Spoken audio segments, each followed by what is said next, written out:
eyes of flame, unmasking the players in the shadowed game, where the silence breaks, the hidden shakes. She names the unspoken, the world away.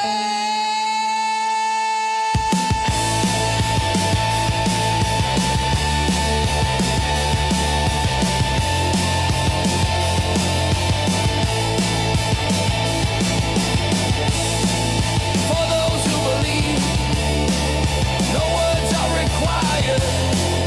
For those who do not, none will suffice.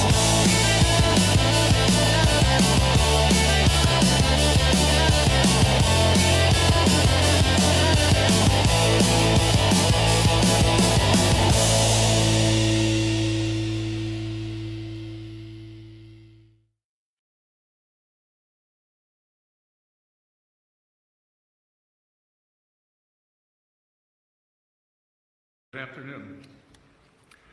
Today, at President Trump's direction, the United States Treasury has begun Operation Economic Outcast, an unprecedented campaign against the Islamic Republic of Iran and its enablers. In the Second World War, D-Day marked the historic beginning of a campaign with our allies to target and drive the enemy from its positions, including those in third countries. Today, in that same spirit, we are launching an economic onslaught against Iran's financial connections around the globe. Our objective is to sever every economic lifeline that sustains this tyrannical regime until Tehran stands alone. Iran's fanatics devote themselves to death to America and seek nuclear weapons to do just that. They have murdered and maimed more of our citizens and service members than any other terrorist regime on earth. And they have been at war against America, their neighbors in the Gulf, and much of the world for 47 years. President Trump has taken action that his predecessors have long deferred. And under his leadership, America is no longer managing the Iranian threat. We are ending it. Our great armed forces have laid the groundwork for achieving the President's objective of preventing Iran from ever obtaining nuclear weapons. They have shown America's resolve to finally end this threat. And the strength of America's economy under President Trump allows us to wage this sustained financial operation alongside the might of our military. Iran now faces a very clear choice with only two paths before them: complete global isolation and a subsistence economy, or a path back to normalcy with an opportunity to rejoin the global economy. Today, we are launching Operation Economic Outcast to foreclose every other option available to the Iranian regime. Treasury has mapped every node, every facilitator, and every network that Iran has used to smuggle oil and evade sanctions. Beginning today, the actions of Treasury and other agencies will tighten the noose and block every potential source of revenue that funds the IRGC and the evil Iranian regime. We are enforcing a zero leakage approach. There will be no minimal breathing space for the regime to rebuild its capacity to inflict terror against America and the world. The final refuge of this regime is the mistaken conclusion of nations that still finance the Iranian threat in the hopes of evading it. It is no longer acceptable to operate in the gray spaces of this conflict. Countries cannot claim they are blind to enabling this activity. Iran's enablers purchase, transport its petroleum. They facilitate the flow of its finances through exchange houses and free trade zones. They welcome Iran's flights and maintain registries on its behalf. They turn a blind eye to seaborne fuel transfers and overland transits. They condone illicit use of their banks, all the while concealing the extent of their complicity. The president is making phone calls to world leaders with specific requests to cease their interactions with the regime. We are already seeing results. Over the weekend, comments from Iranian leadership clearly acknowledged the effect of this campaign, and nations that facilitate any interactions with the regime should quickly heed our message. Those who stand with the United States will reap the rewards of our partnership. Those who tether themselves to the Iranian regime should expect to share in the isolation of a withering regime.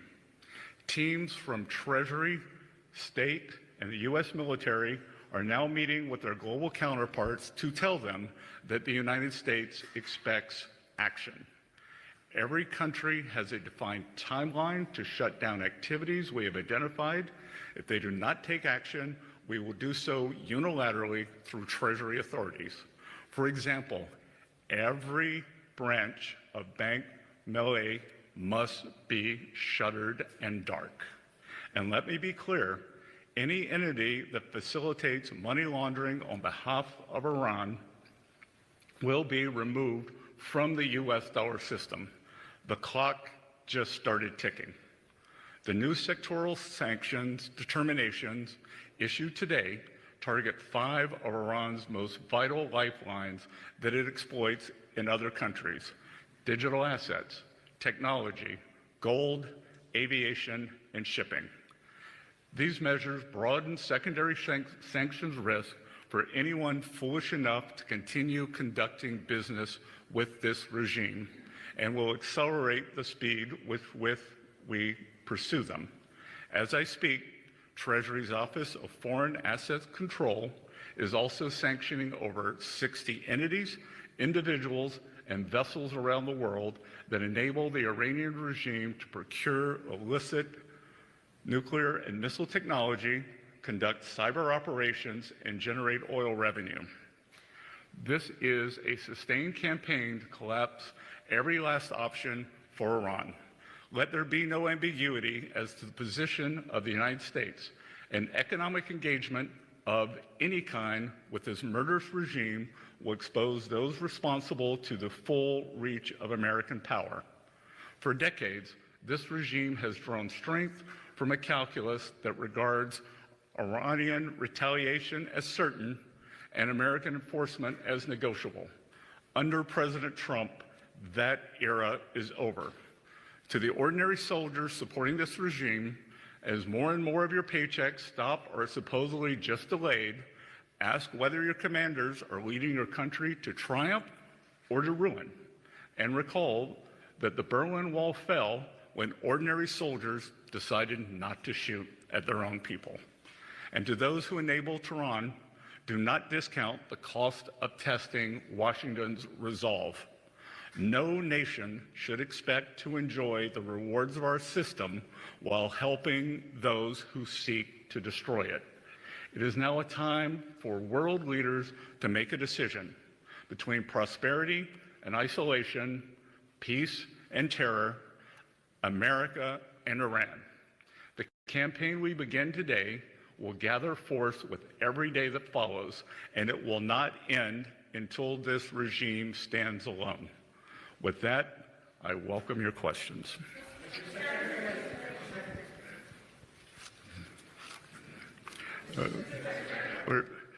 David from Reuters. Hi, thanks, Secretary. One of the most powerful tools you have at your disposal is the ability to impose secondary sanctions on banks and financial institutions that facilitate transactions for Iran. Chinese banks have often been talked about being targeted, but we don't see any of those institutions targeted here.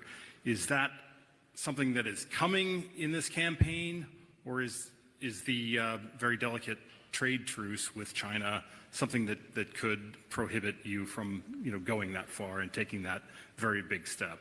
We want to make clear here today that no one is above the reach of U.S. sanctions, that if they facilitate transactions and are part of the ecosystem that turns Iranian oil into money into repression, they will be targeted.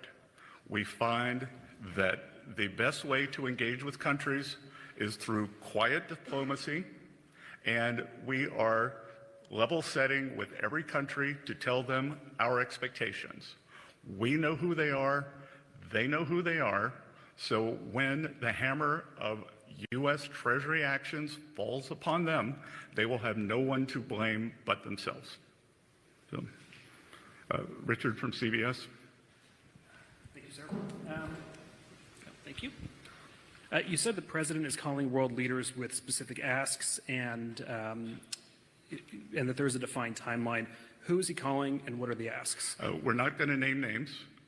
That we've already seen some results, and that I am confident the president, as you all know, is quite persuasive, and we are following his calls up with calls from visits and calls from the State Department and from the U.S. Treasury, expecting them, or telling the leaders and the countries and the entities exactly what we expect and the timelines. And I would expect that very quickly, if they do not respond, then you will see the ramifications of their actions. Can you say how far the timelines are? Again, I'm not going to set timelines, but we do not have infinite patience here. Jennifer?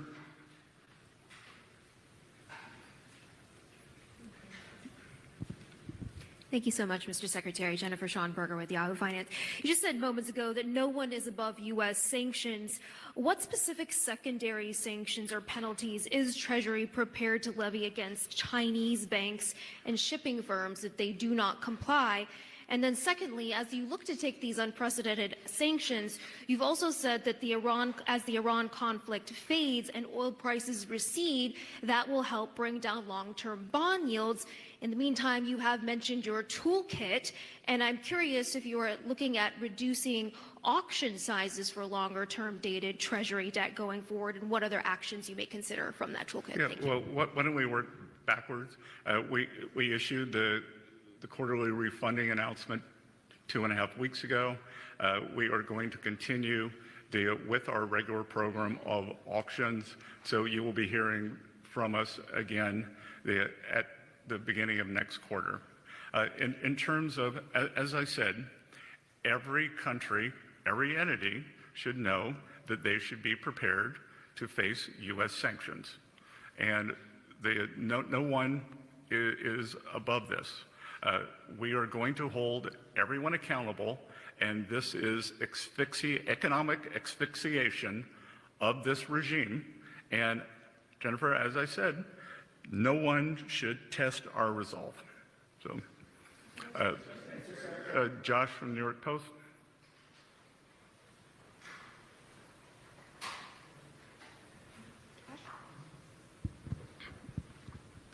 You said you weren't going to name names, but there's been some reports that the United Arab Emirates is among some of the first nations to take seriously these words from the United States to cut off all business interactions with Iran. Is UAE leading the way in this respect? I would think that the actions that they took last week were not coincident, but likely causal. And I would expect that we would see a broad array of countries taking similar actions as we continue our engagement. The UAE have been very good partners and have taken the brunt of the Iranian attacks in the Gulf. And what have these countries gotten over the years from appeasing Iran? They subject to violent attacks. While we were bombing Iran, they were bombing them. So it shows that with this regime, appeasement does not work. And on the other side, with this regime, trying to buy appeasement will no longer work in the eyes of the United States of America. And I want to emphasize that we are spreading out across the world as we speak, that you will see a wave of sanctions when you leave this meeting today, and you should expect that cadence to continue. And I would expect that you will see a major announcement of a financial institution being sanctioned by the end of this week. So, Samira from Sky.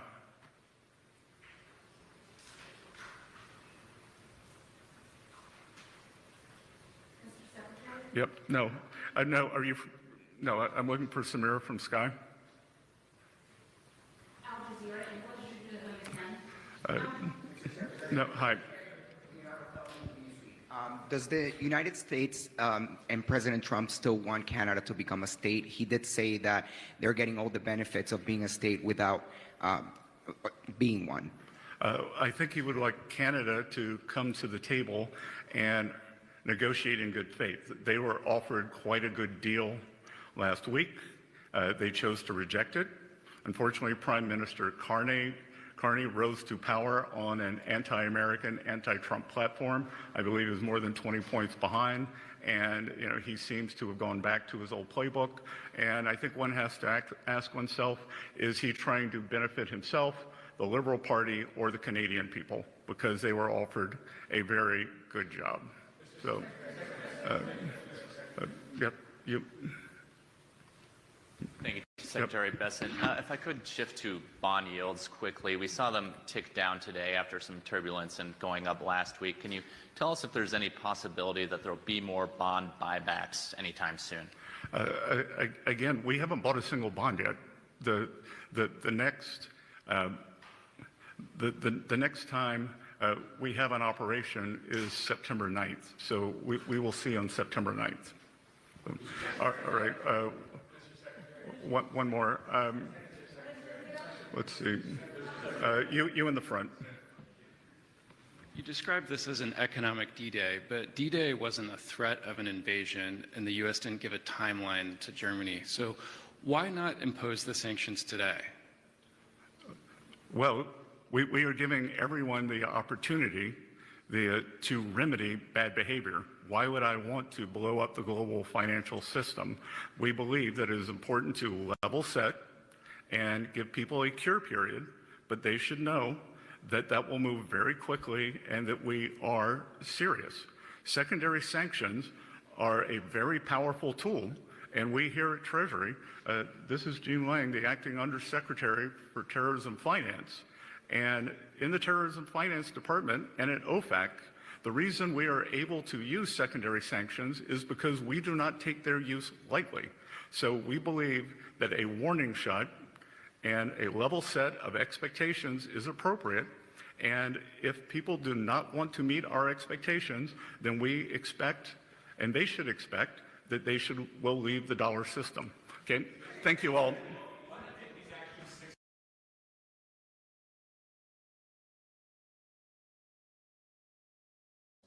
All right. Let's see if I can adjust. There we go. Ah, hi.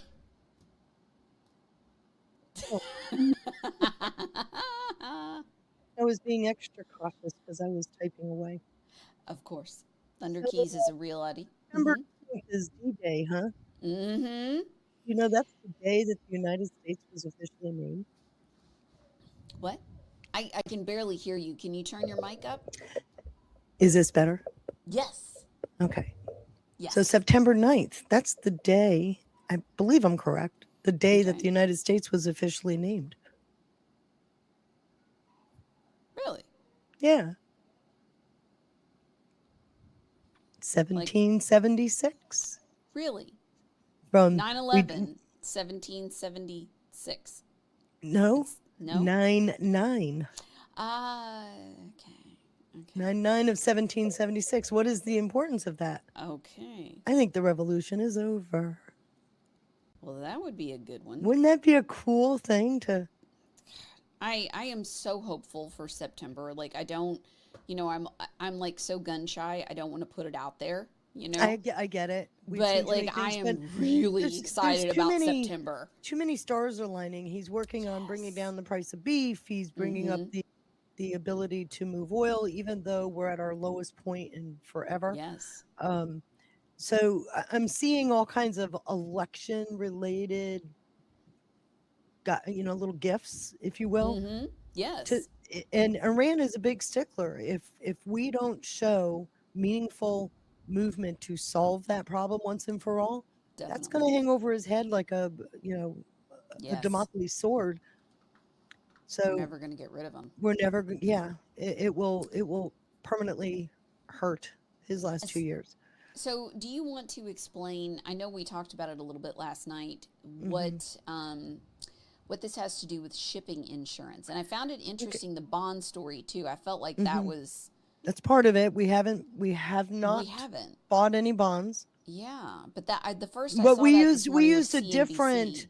we used a different tactic. If you recall, Mm-hmm. remember when Trump talked about the 111 rockets fired from the Socialist Republic of Japan? Say that again. No, the Islamic Republic of Japan. Remember when Yes, Trump yes, talked? yes, yes. Okay, so that was, if you go back in history in 1998, we did the 111 intervention. Mm-hmm. And Mm-hmm. what was happening is speculators were betting against the yuan and driving its price down, driving its Mm-hmm. value down. Mm-hmm. And we stepped in and manipulated things, and it's called the 111 intervention. We brought that their dollar back to stability. Took Mm-hmm. several months, but we did it. Mm-hmm. In April of this year, Scott Bessent had put out saying we're not going to do any manipulation. So Right. that changed things. So what did he do? They used their euro reserves, both Japan and the US together, Mm-hmm. to buy the yen, the yuan, Mm-hmm. the Japanese currency. Mm-hmm. And what that did is it brought its price back into alignment. Okay. And a lot of speculators lost their shirt. Okay. Just so you know. At the So same time, that happened right after they got rid of the speculators in China with the in gold. China, yes, on July 23rd, it was announced, Yes. or July 24th, Yes. China stopped accepting the paper gold contracts, which also goes back into the Q post when you look at them Mm-hmm. financially. So, yeah, thank you, Maggie. I mixed that up. I'm sorry. The yen is Japanese, the yuan is Chinese. But they sound similar, Yeah, they both begin with Y. right? They do. I thought it acceptable. It's the kind of shit I do. Um, Absolutely. Real quick, Crystal loves David. Thank you so much for that cookie. God bless and prayers. And Curious Cat, afternoon, ladies. Thank you so much for the cookie. Okay. So Where, today's importance. So bringing right. that up, we help to stabilize the Japanese currency. Digging it, Maggie. But we help to stabilize their currency. So that's why we didn't have to buy any bonds. Mm-hmm. And there's now rumor of, and he's kind of poo-pooed it somewhat, that it's an Mm-hmm. opportunity, but not a serious one yet. Mm-hmm. I love when he uses the word yet, because he always Mm-hmm. does it with a side of a glance of his eye. Yet, Right. like, yeah, stay tuned. So that's an interesting story, because we know that dumping bonds is a way to crash the global economy, because it directly affects the US economy, which the entire Mm-hmm. world relies on. Right. So, in other words, he's watching the shenanigans. That's what that says. So, you asked about the insurance thing. We were talking about it last night. I was given an article over the weekend about how Lloyd's and all the insurance carriers Yeah. have added a clause to their contracts that if you pay the tax, that the extortion, which Vicent calls extortion, tax to Iran to use the strait, that they will drop the insurance Now, immediately.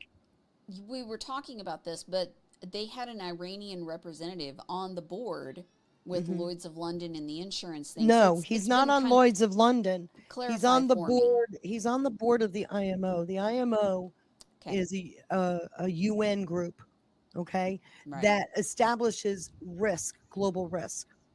So it was always interesting. I'm told my mic is still low. Hopefully this is better. It sounds loud in my ear. Sounds good. Okay. So that was interesting because if you're going to set risk and then all your insurance carriers use that risk rating to determine insurance prices, Right. Meanwhile, the people that hold the area hostage are are sitting on the risk board. not only are they sitting on the risk board, but it's a form of economic warfare. Uh-huh. So now you've got Lloyd saying, if you're going to pay this tax to Iran to transport through the strait, we're going to drop you, which is an end game of end games, right? Because if your ship is now without insurance, and might as well say the flag is down, right? You're dead in the water. You can't port anywhere in the world. So you can't even get supplies for the crew on your ship, right? So we're looking at ships full of oil that are being navigated through the what they call the ghost ship network, and they're dead in the water.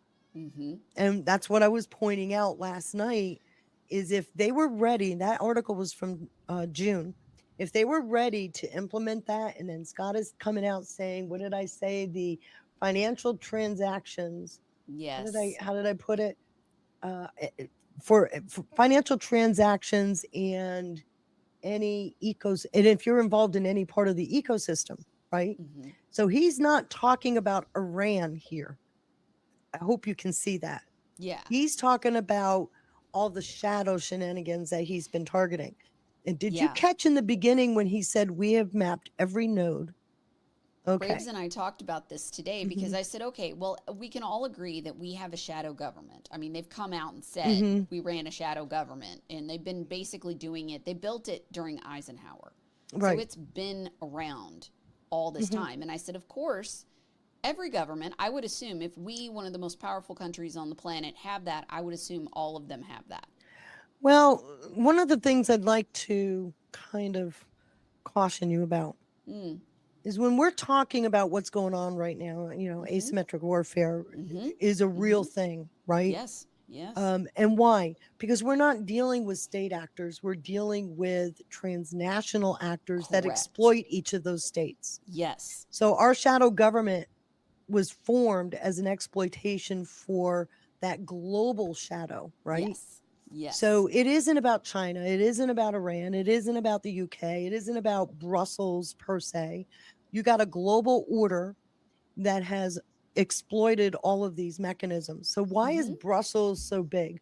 Well, Brussels, think about the EU. Their entire model is built off the shadow mechanism. And losing that seriously erodes the ability for the EU to stay together as member states. Right. So they had a vested interest in complying with this transnational power structure, right? Same as with UK. Well, in UK, if you remember, City of London was fully exposed in 2012 with the LIBOR scandal. Yes. At the same time, you had the Zanjani network exposed. So you already saw in 2012 where City of London is sitting there going, well, your global order, your old world of thinking has just been exposed, and it caused the LIBOR to SOFR shift, right? Which fully, I love that cat, which fully shifted in 2023. We are looking at a situation now where you're putting the rest of the mechanisms in place. If we're going to go after these groups, the first step is to who are the groups? And that's when he said, I'm trying to ignore your cat. You're giggling. Oh God, she's on the soundboard. Okay. Now we're gonna get all these weird noises. Okay. So when he said we've mapped every node, that is the first step. Identify your enemy. And then your target then becomes the enemy. And who did he say it was? Not Iran. It's all this transnational stuff. This is exciting. It really is exciting. We're finally starting to see the end. Do you know what comes after this? What comes after this? You have to realign the global monetary system. Yep. Clarity Act. See the timing of all the, right? Yes. Now, I caught just a snippet of, it was recording from earlier in the weekend that you did in the chat, and you had something on there from the monetary system but I could only hear the audio file. The video file didn't, it was corrupted. I couldn't watch it that way. So, Are you talking the CFTC hearing? yes. Yes, That where the was dodgy hysterical. old bastards were like, how dare you little upstarts wearing t-shirts try and tell us what to do. Yeah, we're going to be selling those T-shirts starting tomorrow. That was some good stuff. Yeah, there was. So what you had was a CFTC meeting where they were decrying, the old guard was decrying this new way of thinking monetary, right? And it was funny because every time he argued, he got put in his place. And he was asked one question: was there ever any manipulation with just regular currency before digital? And he went after her. She said, I just asked you a question. I'm happy to debate you if that's what you want to do. Well, I asked you the question, she says. Of course they're And he manipulating never us. answered the question because the answer is, of course there was. Yeah. We've got Every a lot time. of. So I'll give you, for the audience, let me give them a little example. So my mom paid off a house not too long ago. Okay. So she paid a large sum cash, paid it off, put it in the bank, cash. Okay. So like a money order, direct thing, like the most simplest you can do without, because you can't actually carry that much cash. So you have to do it the other way. Anyway. So the bank holds it 7 to 10 days and won't put it in the account and clear. Right. During that That's a time, manipulation, you know. that's what we're talking about. So like every time you have a deposit, they hold it a set amount. The more money you have, the longer they hold it, is the way it seems to me at least. And they're moving the money around, investing it and making money off of your money while they're doing this. Instead And of giving they're you your making money. sure that value. So if it's $100, it's continuously $100 until they Yes. decide to release it. Yes. And they do it legally. That's the disgusting part. It's not moral, but they do it legally because Congress gave them the right to do that. Bastards. So we see this a lot. And when she asked the question, I thought, wow.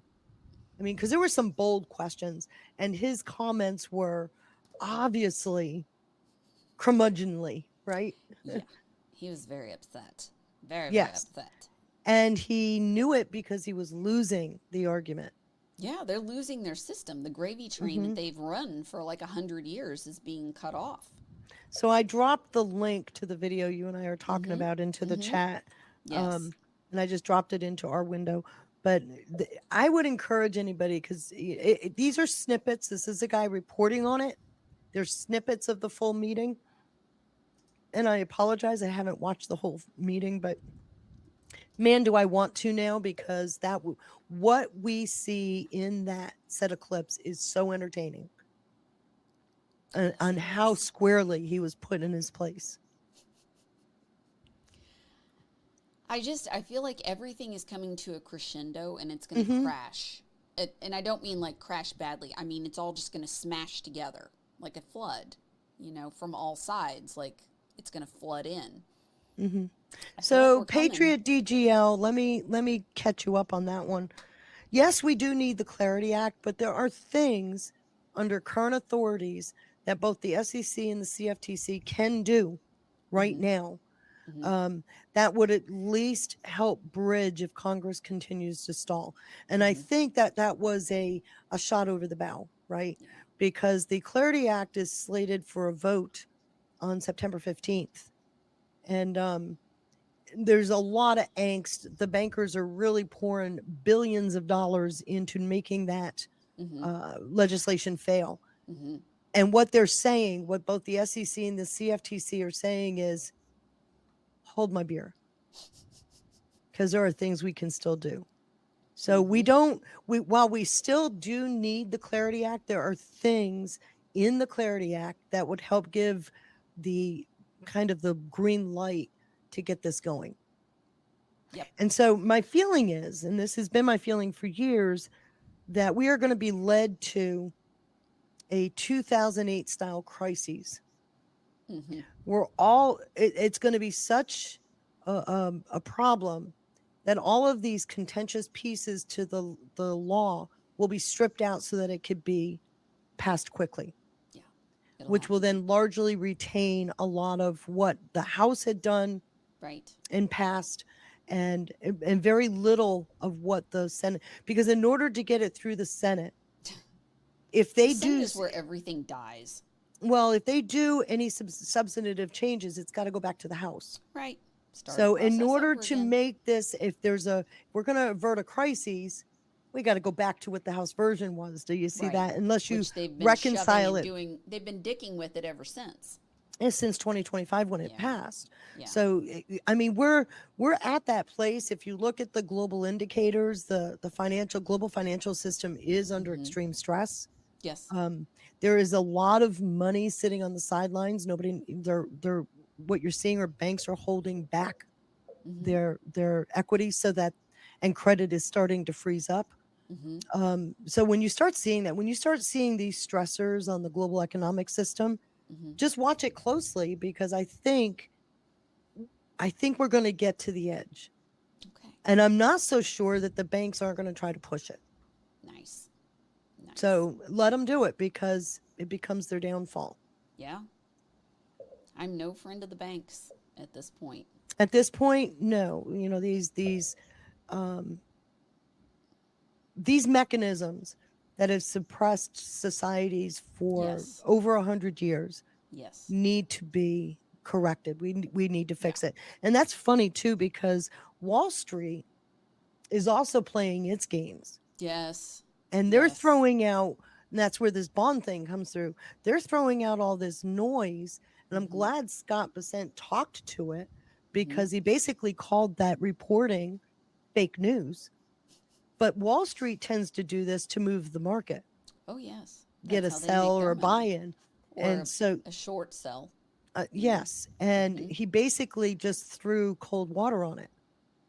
So just keep watching, because Scott Bessent is the person you should be listening to, not Wall Street Journal. Okay. Yeah.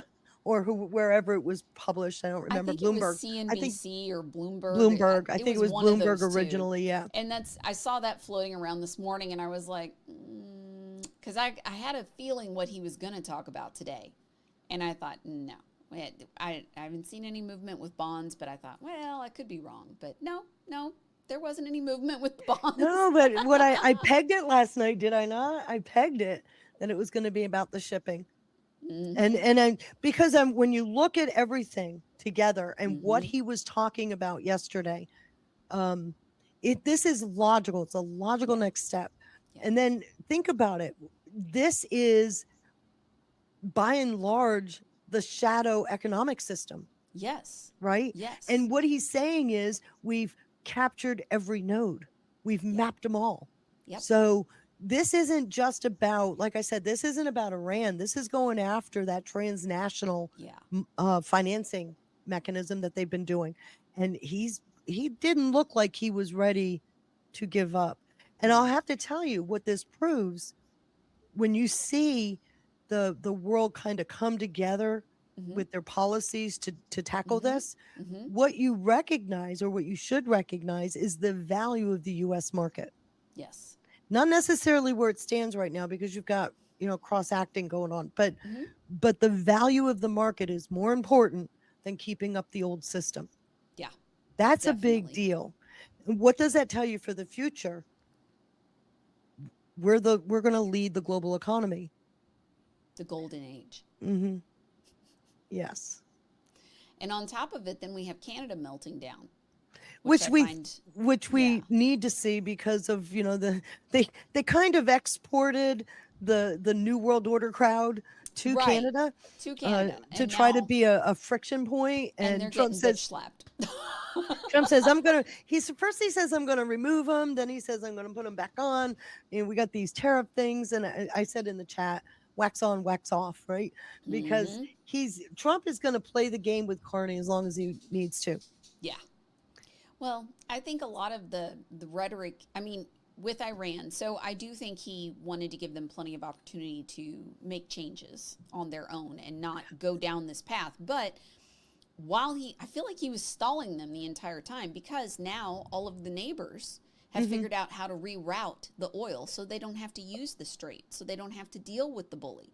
And on top of it, now they've mapped everything, and now we have all this done. So he played next the game. week, next week when we go through the next quarter of, well, is it? April, May, June. I'm in the wrong deck. When we go through the, I'm sitting here looking at the wrong You have deck. so many decks. It's I know. So I'm looking at the wrong deck. I apologize. But next week, when we get into July, I'm going to show you something about the Helsinki summit that I tried to talk about back then that really comes back into clarity now. Okay. I hesitate to bring it up just yet because it's out of sequence, but it's an awesome reflection of what we're watching happen. And yeah, I'm excited about it, to be very honest, because the where is it? Q3. Where's Q2? I'm sorry, You're fine. because I'm in the wrong place. Q2.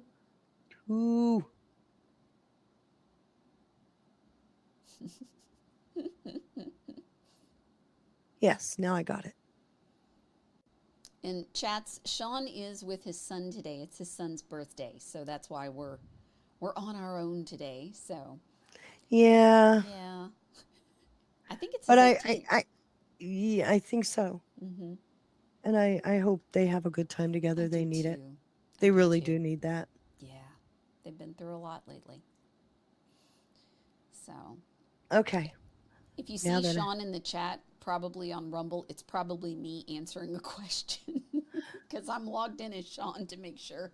I always stay logged. You can't really log out, but then it takes a while. I'm always paranoid something will go wrong and I need to adjust in a split second. So I just stay logged in.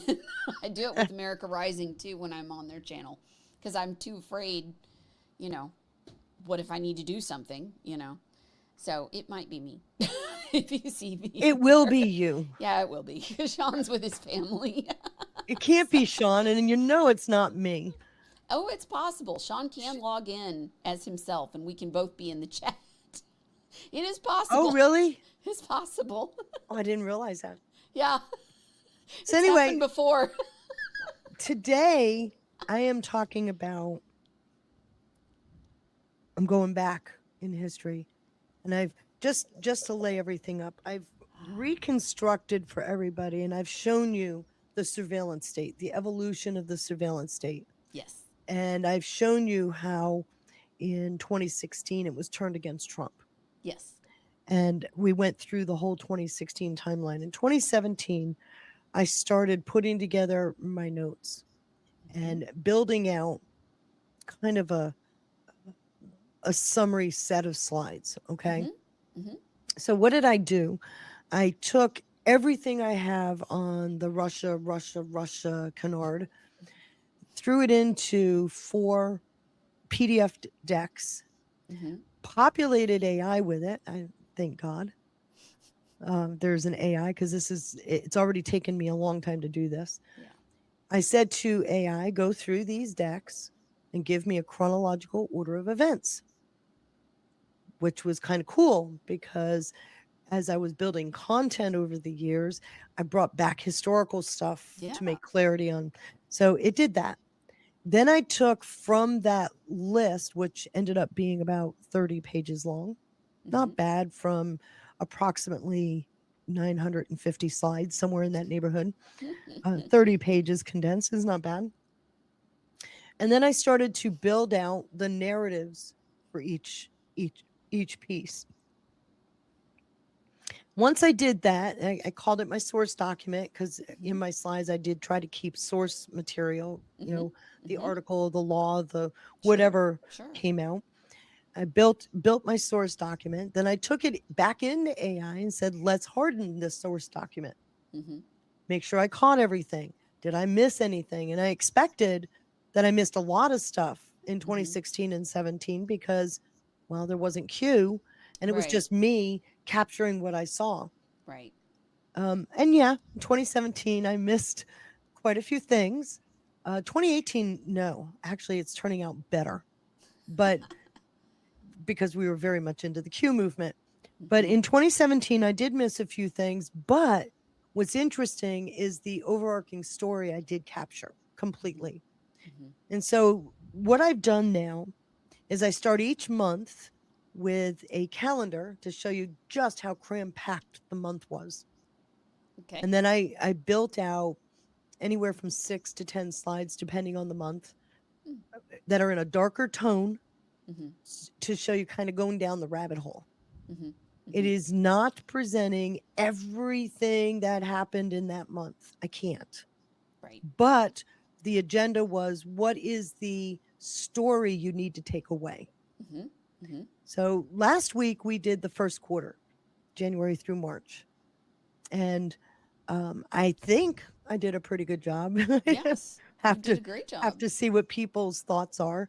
But now we're going from April through June. And there's some interesting things in this timeline that I think you're going to appreciate that were captured. So if you don't mind, I'm going to go ahead No, let's and do share it. my screen. Yep. I As heard soon as a noise, so once you get that screen up, I'm gonna duck out for like 2 minutes. I'm just gonna make sure nobody broke something in my house. I don't trust them. Oh. I'm trying to find my screen to share.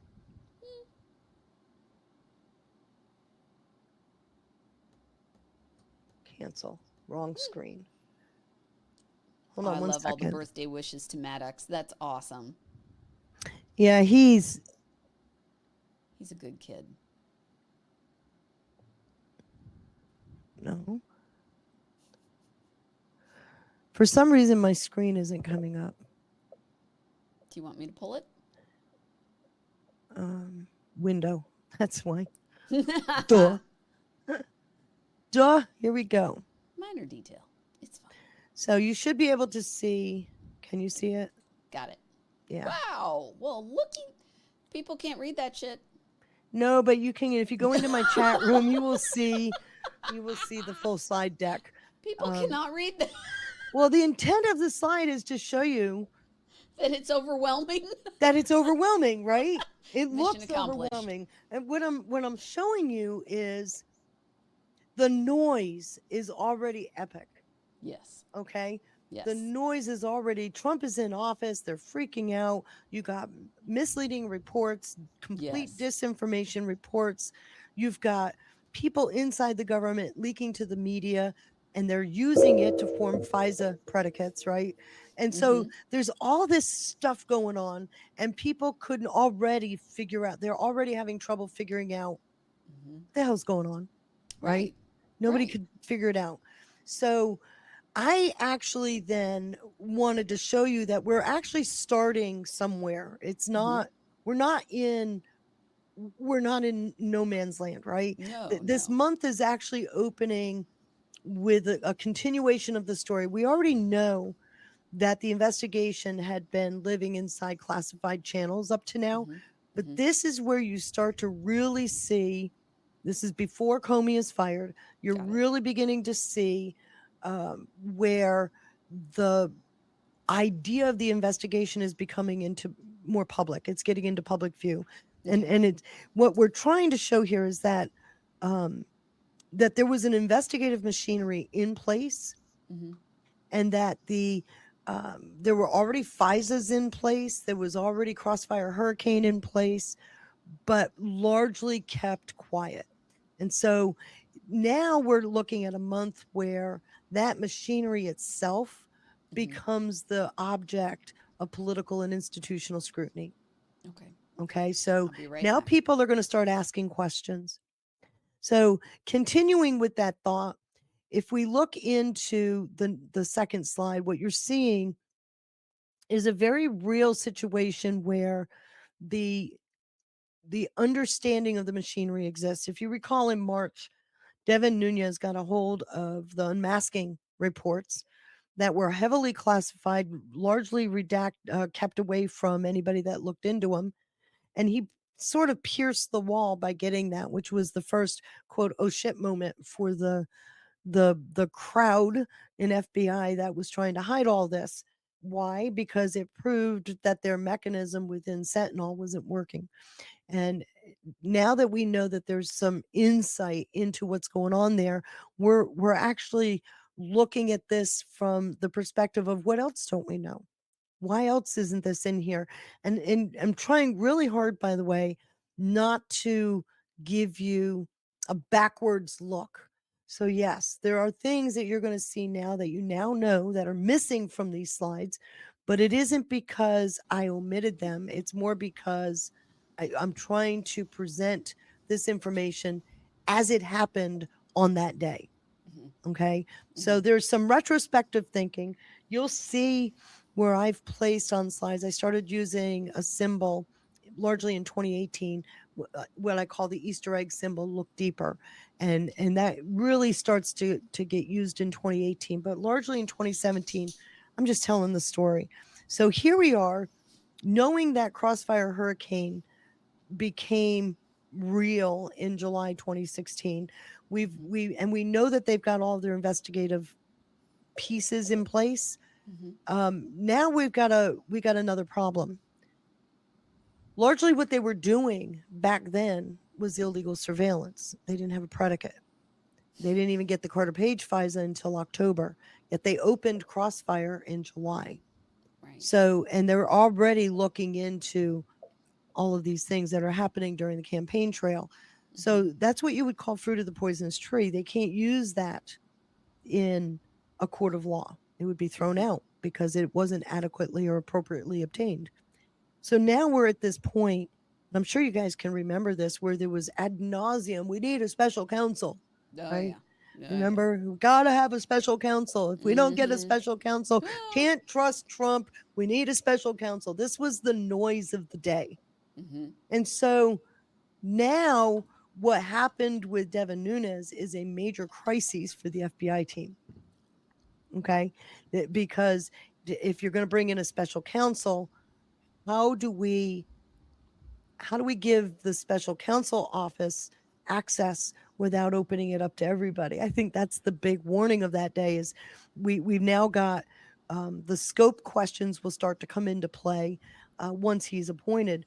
But what we're seeing here as of April 1st through 3rd is you're starting to see pressure across the board. You not only have the April 1st public fallout, but you've also got pressure from House oversight and even Senate oversight. And that pressure led to this crisis that is happening. So we're looking at taking what they largely were keeping behind the scenes and now having to expand that. So I hopefully you can see that in this slide. So the machine itself did survive that breach. Something else that they did, and I'll get into that more. But the story about surveillance actually starts to become part of the story. And we start to look at or narrow in on the story itself, because the Carter Page FISA is really important to the narrative. And it's not because the investigation was about him, but because the FISA process itself became a window into the investigative machinery. Remember, they didn't have a predicate, and that later we find out more about it. But you know, the whole idea of what they use, how they did it, it's where Isikoff comes into play again. So if you recall later, Horowitz said when he reviewed the 4 FISAs that had no predicate. They were not properly done, and all of the FISAs from the very first one issued in October all the way through the end, 2019. You've now got this April renewal of the FISA right in the middle of that period. Why are they allowing these FISAs? This is the big question you've got to ask, right? Why is this being allowed? Who's not reviewing these applications? What is that process? And this is now getting scrutinized. So it's remember, a FISA is not a criminal indictment.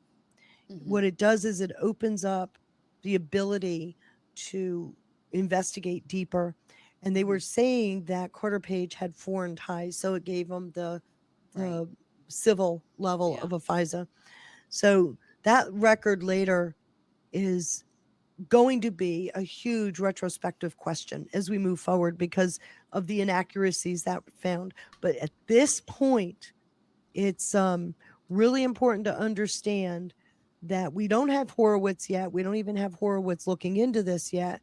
But surveillance is already becoming a part of congressional questions. Okay, so you're seeing parallel investigations now. Do you see that? Yes. And that's big because it starts to really take us down a different path. And if you remember, by April 6th, I don't know if you remember, but Nunes, they brought up some conflict of interest charges, ethics charges, and so he stepped aside from doing any Russia investigations. And they thought they at least got him off their trail. But that's okay.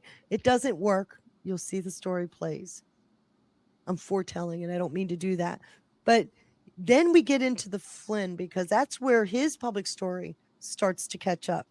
If you look at the Flynn story from December 2016 into 2017, when as soon as Trump announced Flynn as his national security advisor in November, everybody laser focused on Flynn. Right. Everybody did. And that was a huge, oh my God, no, right? Because as the national security advisor, he would have insight into all of what they were doing because he's got access to all of the intelligence. Yes. And this creates a problem for the deep state because we're not allowed to use that term. So, we've got now several different types of records that we're beginning to question. You've got the foreign payments piece, you've got congressional testimony, you've got all of the disclosures that, they tried to hang the predicate, Logan Act predicate on him, which doesn't make sense. And you've got his FARA issue. His FARA issue, it was his own lawyers that filled out the paperwork and filled it out incorrectly, but they tried to blame him for that. His own lawyers had to come clean. So this is interesting because now Flynn is actually coming back into the story. Why? When you've got an investigation that started on Flynn back in August of 2016, and William Bennett, who's assigned that case, can find nothing, said there was no crime there, was prepared to close it out. And if you recall, in January, he's told by Strzok, hey, don't close it yet. We think we found something. Right. And then we get into the fact that they've now changed the entire process, right? And so there was a reason for keeping that open. And if you have no process, if you have no crime you're chasing, why did they keep Flynn open? What were they actually going after? Why in January did that happen? And here we are in April trying to pin something bigger on him. Right. So it leaves this big question of, again, what the hell is going on? So you got two big questions, right? Carter Page and Flynn. These are what I call niggling questions from back then that took time to actually start to see their answers. So I don't want you to look at this as a timeline event. Start looking at, okay, we're getting deeper into these investigations. What are they really doing? So that brings us to the surveillance clock because it keeps ticking. You got congressional pressure is building like crazy. This isn't background noise. It's one of the mechanisms that was used to actually investigate the machinery that was being used to run Crossfire. Okay. And because of what they were doing in Congress, it was forcing it into the public where it had been largely contained and in the dark. Now it's being forced into the public. So the public is actually being brought along in this story. And now you're putting another kind of problem on the deep state because what Grassley puts out or what Graham puts out or what any of the other congressional investigators, Nunes and the like, put out, now the deep state has to answer to it. And that's not a comfortable thing for them. So it's not about one person, but look at what's happening here. You've got Soma, the SSF5. These are PNCA comes into play. This is all going on. Comey, Boente, Conway. You got all of these happening in the month of April, which is throwing this huge spotlight into what's going on, what's happening. Why are all these people important? Right? We don't know who SSA is, although it does concern the Woods file. That's all we know so far. But there's, we're not sure. We kind of get an insight later on, but nevertheless, we're not sure who SS5 is, SSA5 is. But what you're seeing is some handy crafting of these FISAs. Okay. Nice. And so at the same time, you've got an executive branch that's trying to manage through this really quickly changing political environment. And so while DOJ and FBI are trying to preserve investigative continuity, you've got Congress throwing wrenches in it. And that is creating an interesting era of politics, if you will. Now you start looking at New York Times, Washington Post, the competing headlines, right? And you can't glean from any of the headlines what the backstory is. This is when I personally started really following Grassley's webpage, Senate webpage. Right. Because he's been probably, not that the others haven't, because there's been some wonderful things that come out, but he's probably the most congruent source of information that we have is what's on his Senate webpage. So I started watching him closely because by the end of April, the machine is still functioning, but there are a lot of conditions placed on it and a lot of exposure. And that's what May inherits. Okay. Okay. And May gets into a really interesting story here. We're looking at a story in still in April where Sessions now recuses himself. If you recall, there was pressure for him to recuse because of his supposed Russian connections, and they tried to connect him to Kislyak, if you recall. So now he's officially recusing himself, which is interesting because Rosenstein comes in with Sessions recused from anything Russia. Rosenstein comes in. He's now officially in charge of that investigation. And Sessions supposedly has no oversight. Okay. So that's a big deal because now we've gotten Sessions out of the way. You think about it. We've gotten Flynn out of the way. We've gotten Sessions out of the way. We've got this FISA piece out of the way. Nunes is now out of the way. Yeah. You see how we're just ticking off Yeah. any of the They're just threats working to the their way system. down. Right. So here we have a situation where now Rosenstein comes into the picture. And it's interesting with Rosenstein because now with him in charge of the investigation itself, there's the thought that there could be leverage put on him to open up a special counsel because Sessions was refusing. Okay, so this is really quite an interesting backstory, and it leads you right into the whole reason for Rod Rosenstein. And I know we've had to play this game over the years many times about good guy, bad guy, white hat, black hat, and I've got my opinions. You'll have to make yours, but there was a reason why he was confirmed overwhelmingly. He's considered one of the insiders, right? Where Sessions was denying or preventing a special counsel, they felt that they could get a special counsel with Rosenstein. Right. So this is a human layer, if you will. It's not about Comey so much as it's because Comey's, about to get fired. But by April, you've got Comey, who's the head of an institution that's conducting an extremely sensitive investigation, and at the same time navigating a difficult relationship with the White House and DOJ's leadership. So we've got that sets up Comey because his testimony later is retrospectively useful because you can show what it shows you is how internal documentation and concern had started to accumulate around what Trump was doing and what he's not doing. But we want to keep this chronology clean, and I don't want to impose that on the slide, but we do see some interesting things that come out later.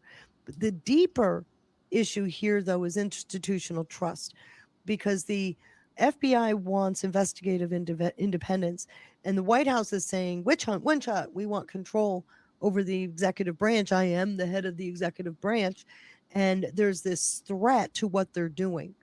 And so if the DOJ is going to try to maintain supervisory authority, you need a change. Now, here's an interesting backstory. The weekend before Sessions officially recused himself, do you know where he spent his day? Yes. He was at Mar-a-Lago. Yep. So do you think that recusal Wasn't he there the weekend? The whole weekend? Yeah. The whole weekend. Yeah. So the idea that Trump didn't know that his recusal was going to happen on Monday is just absurd. Of right? course. So there's another play in there, wouldn't you agree? Yes. And so we bring in Rosenstein, who the Senate obviously loves Rosenstein, right? Mm-hmm. So this is why May 9th becomes so consequential. Because now you've gotten rid of all these people, like I said, but let's keep this going because you're looking at a time when you're seeing the chessboard get set up, right? Mm-hmm. And that takes us into who controls the record, right? Because the machine, did I do that right? Yes. Well, I got two different things going here. So now you got the machine is still getting continuity when they kind of get rid of Sessions, move it to Rosenstein. Now Rosenstein has got a problem. He's got to determine what he's going to do. And it's being painted as this serious, heavy decision that he's got to make about a special counsel. Okay. So we're looking at all of these investigative files. Now, remember, these are all largely within the DOJ Sentinel database. Okay. And they're largely doing this investigation on their own inside the FBI. Okay. And if we do a special counsel, that means the FBI stops and all of that migrates. So keep that in mind because once you see the leadership start to change, if the director changes, the investigative portfolio also has to change, right? Right. Because that supervision level has changed. So where do the files go? What is exactly going to be transferred? Okay. Right? Because this is in FBI's domain. So I hopefully set you up with an intriguing thought as you see some of these slides come out, because now we're at a point where the record itself is the investigation, right? The crises became an investigative problem where you start with the FISAs, then you go into the pressure that the Congress is putting on the team, into the conflict that's already brewing between Trump and Comey, and the whole idea of Rosenstein and Mueller, and all of that is already brewing. This is, right as Comey's being fired, and then finally we get an institutional snap, and that comes out in right after Comey's released, and we get Mueller. So understand this chaos. This slide is really trying to tell you that a lot happened inside of a week. Okay. So now we're looking at the record itself. And when you look at April in its totality, you're looking at a seismic shift from where we started in April coming to the end of April, where we're now going to bridge into a pretty intense period come May. Okay. So taking this moment here, hopefully I've been succinct. Yes. And I've explained it. Do you see the nuances for April? Yes. Good, because May is going to really bring in things. Look how intense May still is, right? It's ridiculous. Isn't it? And that's not even everything. That's only from my notes. God. It's intense. They were All of busy these things little- are happening on all these levels. You got FBI, DOJ, White House, and what the public is seeing. You've got all of this happening at the same time. Is it any wonder people went, what the hell? Well, and I mean, And I went was and one of planted them seeds that in a garden, right? I checked out, honestly. I mean, I was sick and dealing with a lot of health issues, but My entire life, the media has shit on any Republican president. So in my mind, I was like, oh, well, okay, whatever. They're shitting on another Republican president. So I just checked out. A lot of people did, I because I was just like, whatever, they're when gonna you've got lie. when you've got this level of noise, and it's not then Yeah. isn't even as bad as it is today, but Yeah. then for us as the public, this is like, what the hell? I Right. mean, I know Trump came in as a disruptor, but are you kidding me? Right. Right? So, Right. and this is the question people were asking at the time. And the media, of course, was never going to give him positive feedback, right? It was always designed to be this Goliath, monster taking over the Oval Office, right? So um here we are looking at a month that is just as intense as before. And what's really cool about this is that you're now into the fact that we built with all this pressure.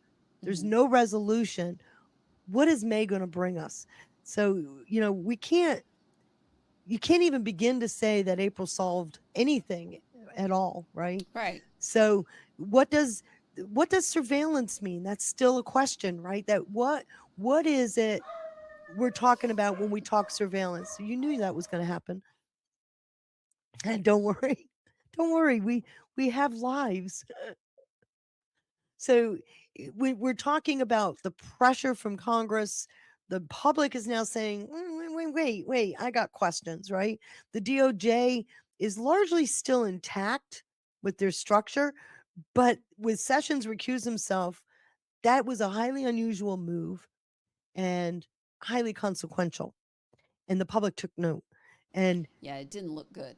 it did not look good. It looked It like really the didn't. DOJ was falling apart. Yeah. And Comey himself now is carrying a burden, right? Mm-hmm. Because, well, if Sessions went, what about Comey? So, and at the same time, you got all this noise about how he and Trump just cannot seem to get along, right? Yeah, he said, she said, and are you kidding me? And Yes. contemporaneous notes and all that the crap was things. happening. All So the things. what's interesting though is through this entire time, the investigation itself never shut down. You got all of this chaos, but at the core, everything was continuing as if it never ended. There was no disruption. So this is where we are in May. The file is ready. We're waiting now to see what happens next, because the questions that we bring in from April actually make May quite a consequential month. So hopefully you get the pressure built. Hopefully you get the, oh man, your shoulders should be feeling down like, what are you going to bring me now? Because it's already getting kind of opaque, right? So now we turn into how a crisis becomes a problem, because the investigative hands have changed, right? So we're looking at the a hinge here. We want to kind of slow down a little bit. Well, I'm gonna slide too fast. I want to take this argument more here. When Sessions recused himself, we already know that, because that was on March 2nd. We already knew that. But the surveillance controversy in April is what created the pressure that had Rosenstein suddenly approved. Okay. And so we bring in we get Rosenstein approved as the deputy attorney general. And because, Sessions, of course, is still attorney general, but now Rosenstein's coming in. If you recall, we had acting attorney general Dana Boente before that.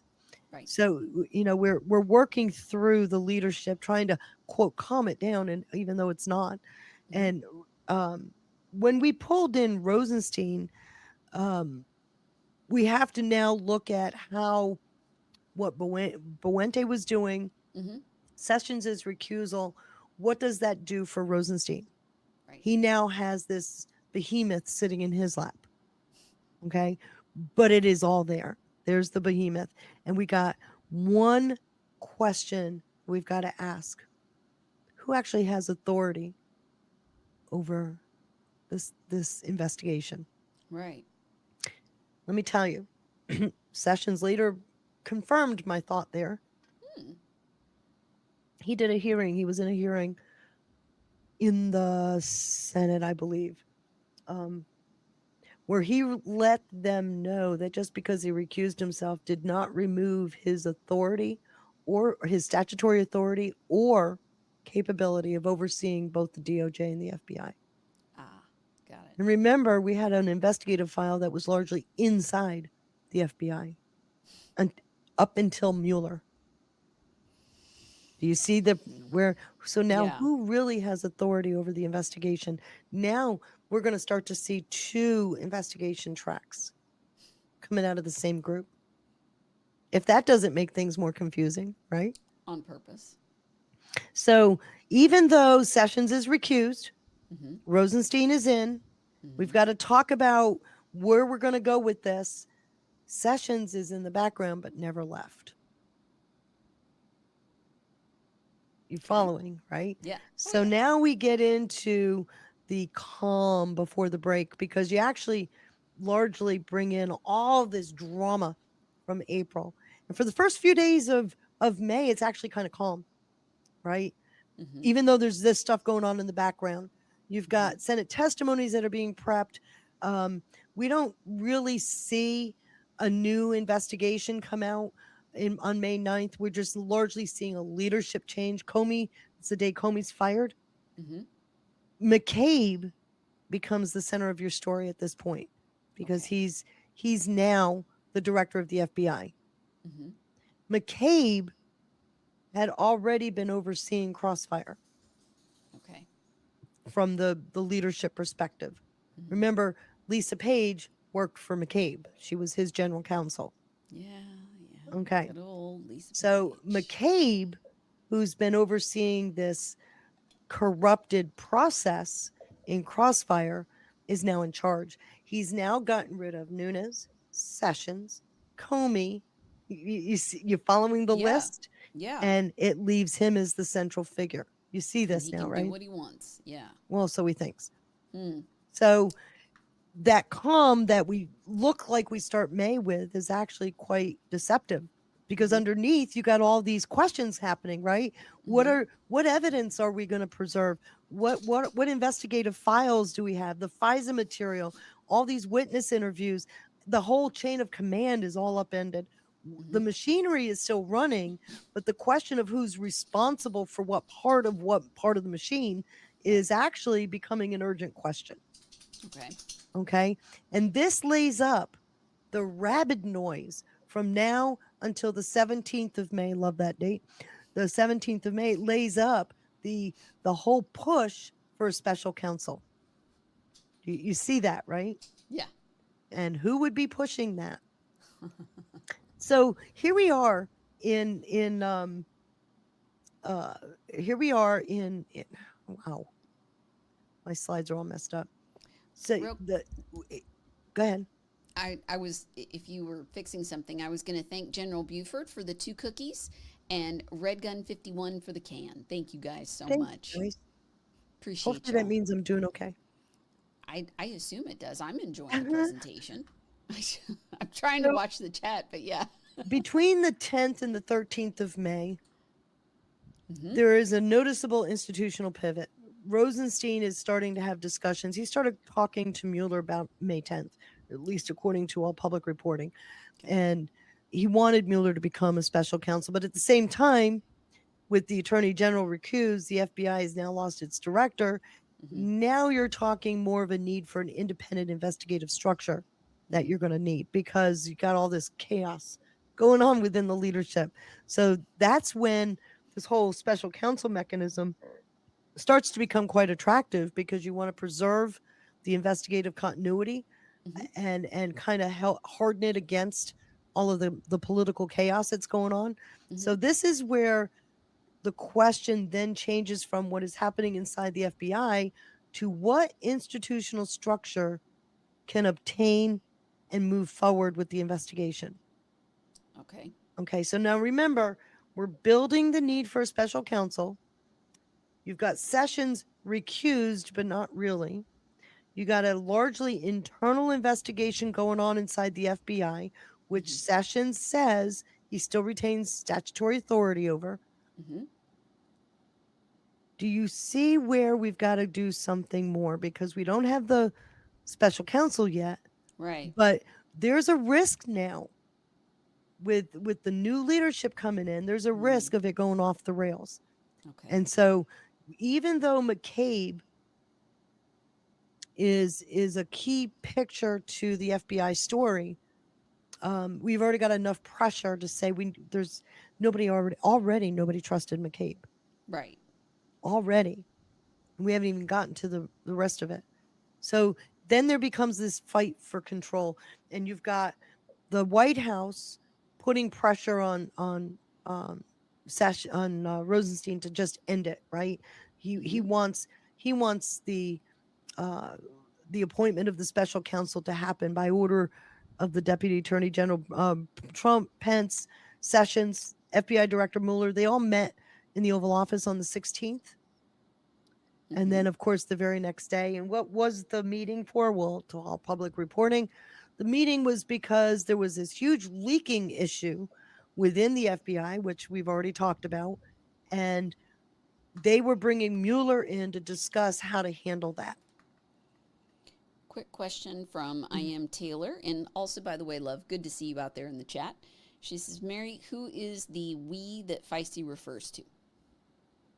It's at this time that I'm putting these decks together, I had a research team, so I'm sorry I keep using we. This is largely collected in 2017, built out in 2018 when my research team came together. Got it. So all right. there you go. That's the we.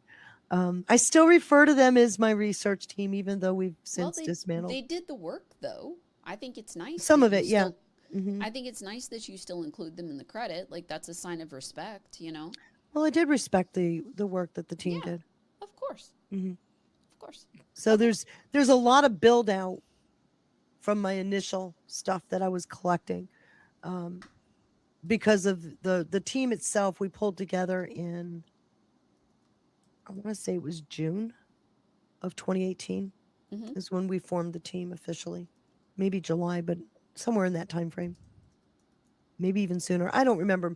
May, June, July, somewhere in that window. So actually it has to be June because I got forced into doing shows. I was like, I can't do this by myself. I need a team. Yeah, I can relate. So It's a lot of work. Yeah. So the story here is not just about Mueller's appointment. It's that interval between when Comey is removed and the creation of the special counsel. Here's an interesting story. McCabe and Rosenstein were in the skiff, and they had a huge argument. Huge argument. He was pushing for a special counsel. And when pushing for that special counsel, that's where the question of wearing the wire came up. How do we know they had an argument in the skit? Because McCabe talked about it. Okay, that's what I wanted to clear up. Yeah, Thank you. McCabe actually talked about it. So they had this argument. McCabe was concerned that the White House was going to stop a special counsel appointment. And he's pushing for a special counsel appointment.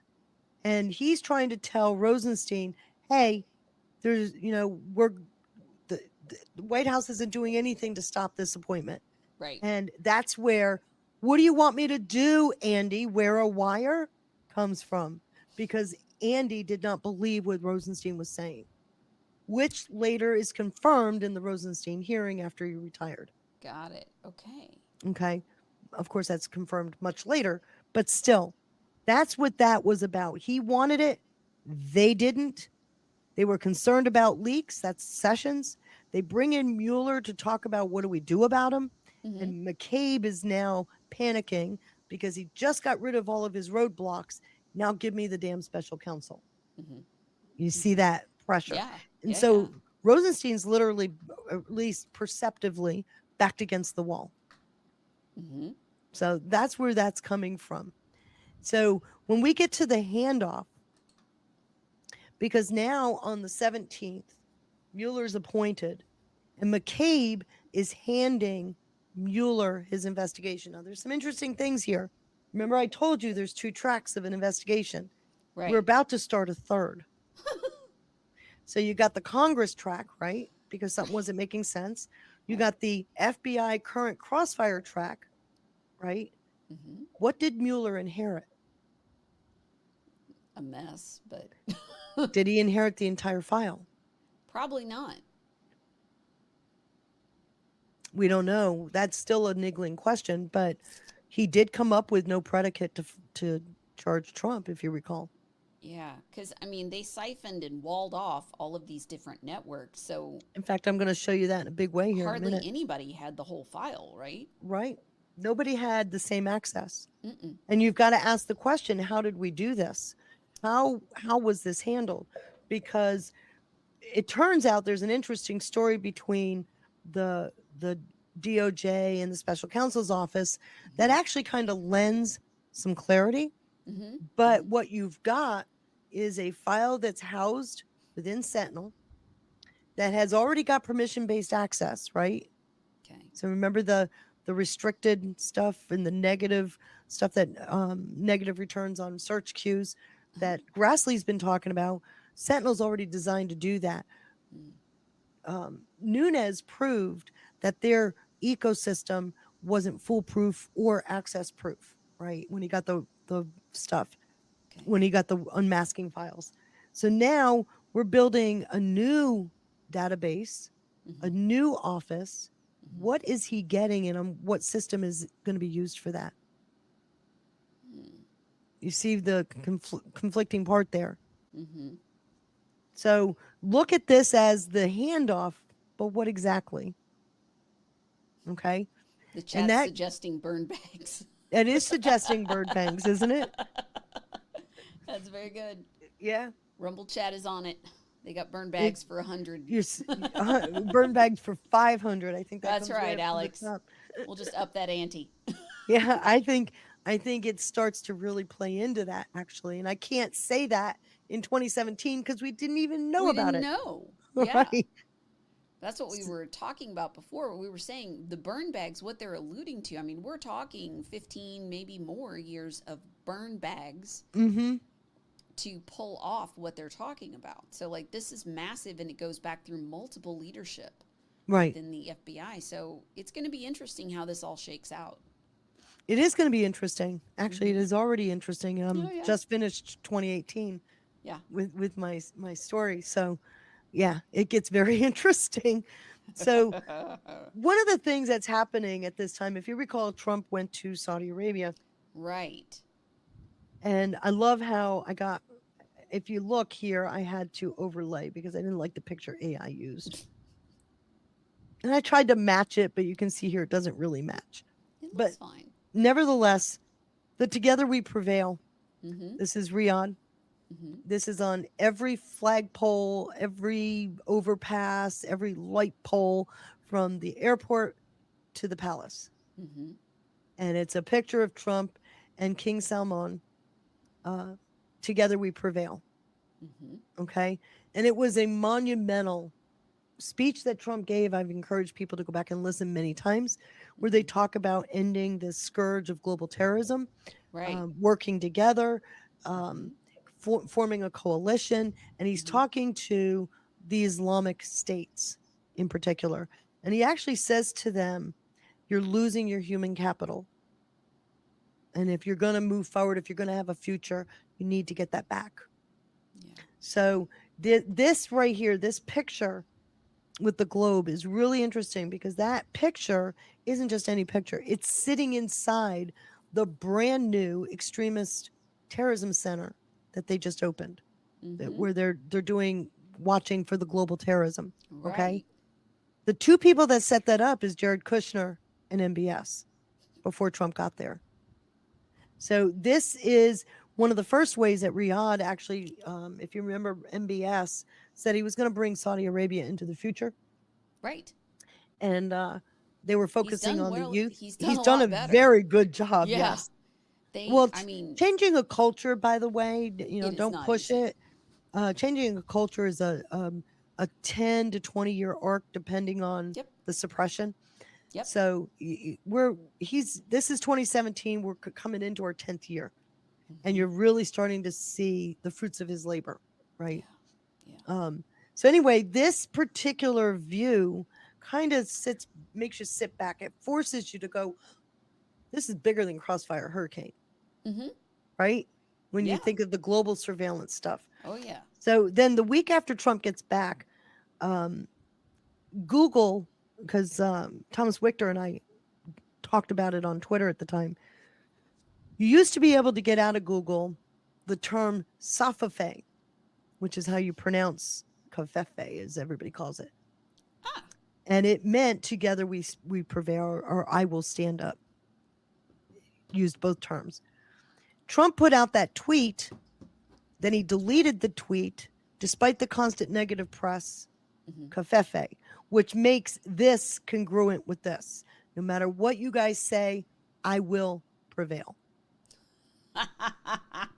So it's a complete arc, right? Kofefe is kind of interesting because there's like 3 or 4 different possible meanings of it. Isn't there an elemental also with it? Yeah, there's an elemental piece to it. There's a bunch of different people things. went crazy trying to come up with it. But in all these years, I have never found anything that makes more sense than this triangle. That's true. I've never That's seen true. anything because Given where he was and what was happening, yeah. this is the week after he gets back. And he puts out that tweet. Yeah. And then he deletes the tweet. Who can figure out the true meaning? Enjoy, right? And so, and then you got Spice here saying, hey, there's a small group of us that know what it means. There is a true meaning to it that was never made public. In my view, and I know this is speculative because so many people have had so many different answers, this makes the most sense. And for what it's worth, Google has since removed their translation. Of course. Right after people started looking into it. It's just a coinky dink, right? So What language is it in? Let me see if I don't can get... remember. I don't remember the actual language. I just thought I'd ask Grok for funsies and see what it does. It's going to come up with, I don't know, it's not a word. It's going to tell you about a congressional act, the Covfefe Act, which is kind of silly. The Covfefe Act, what it was designed to do is to, Trump was using his Twitter. And all the Covfefe Act did is add his Twitter to the Presidential Records Act. That's it. Is it Farsi, Catherine? Kathy, I don't know. I have no idea. I don't remember. Yeah, they tell you it doesn't have a translation. Yeah, it was, all of the things that Thomas Wichter and I were using back in 2017 have been removed. He actually did a little video about it. Yeah. Yeah, this is the it's conversation. Hard that you can't verify it. Can't, no. But at the time, he did a little video where he recorded Google saying Safafe. And he I think he, because I had sent him this banner and said, wait a minute, this is a week later. I sent him a bunch of pictures saying, I really think it means this. And I said, and there's this. And I sent him a link to the Google Translate. And then he did a short video saying, this is plausible. And then within 24 hours, the Google link was gone. And I wish I had the ability back then, I didn't even know how to record audio from a search, but I didn't. So, yeah, it was gone. So I don't know. To this day, I don't know. But it's an interesting, as you're watching all this noise and we're moving into this new era where we got to get Trump, this happens in the middle. It's not a part of the story, but it's an interesting breather, if you will. Does that fit? So I'm not trying to force this, by the way, into the Mueller chronology. I just thought it was something that gives us that moment to think about what's happening in May, the fact that Trump is still doing what he set out to do. They're not able to stop his agenda because he's largely using the foreign diplomatic approach, right? And so where the records were at risk, now they're preserved. We just don't know exactly in what form and to whom. and we're moving into the period, and this is really a messed up slide, but the control here. But you've got whoever is controlling the investigation now is starting to be in question. And that takes us right into June. Mm-hmm. Again, not quite as intense. You can actually see each of the blocks now, Mm-hmm. but still an intense month, right? Yeah. So where we're ending the month with something is happening, but we don't quite understand it. Now we're going to move into what does it mean to have Mueller as the authority? Okay. Okay. And that takes us right back into the interface piece, because when you look at how we're talking about this, we're looking at the scale of the story. So we got the special counsel's office starting to pull their people together, starting to and I got a slide out of order, I think. Let me quick look. Yeah. We got a special counsel's office pulling their people together. They're starting to get their briefings. They're developing their relationships with the FBI and intelligence community. This is the early part of the team. We got Weissman, Zebley, Ree, Quarles, and Ahmad are the first people to join his team. He actually adds more people in July, but right now this is his initial team. Who was talking through the door? Professional lineage, prior clients, political connections, institutional relationships. Big question here, because we've got people here that are a part of the story that have their own history. And they're all decidedly anti-Trump. 3 of these people, actually, yeah, all 4 of these people are Mueller's had past working relationships with. So it's an important thing here. We're looking at who he's putting in, Right. but there's already a question being raised. Are you sure about this team?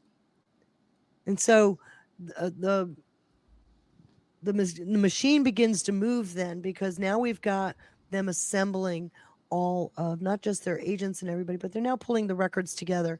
And that's where Lisa Page, and that's a crappy picture of her, Lisa Page and Peter Strzok come into the picture in a big way. If you remember, they're both on the early Mueller team. Lisa Page leaves by the end of May, early part of June, but they're responsible for helping to pull together all of this information that's going to be that Mueller's going to inherit. Okay. What's interesting about this is because while they're doing that, you got Christopher Wray's nomination kind of hanging over in the Senate. Okay. So it should not, his nomination's there, but he's not being installed yet. But they're now going through that process. And the point here is that the FBI, by virtue of these 2 people and McCabe, are still inside the story, even though Mueller is now the special counsel. There's obviously no sunlight. No. In fact, Mueller's office is where? In the skiff at the FBI. He just moved into a skiff completely. Well, I guess And that's one way to do it. a large part of his team are FBI agents who'd been working on everything. That's where these 2 come in. Okay. So you're starting to ask the question, is he truly independent? Right? Because now you start to get some clarity here, because now we got Comey sitting before the Senate, and he's telling them, look, this is what I told Trump. And one of the things that is really clear from this testimony is he mentioned to Trump he was not personally under investigation. Then why the hell did we go through this all these years? Right. I have been saying since that hearing, because Trump wasn't the target, these guys were.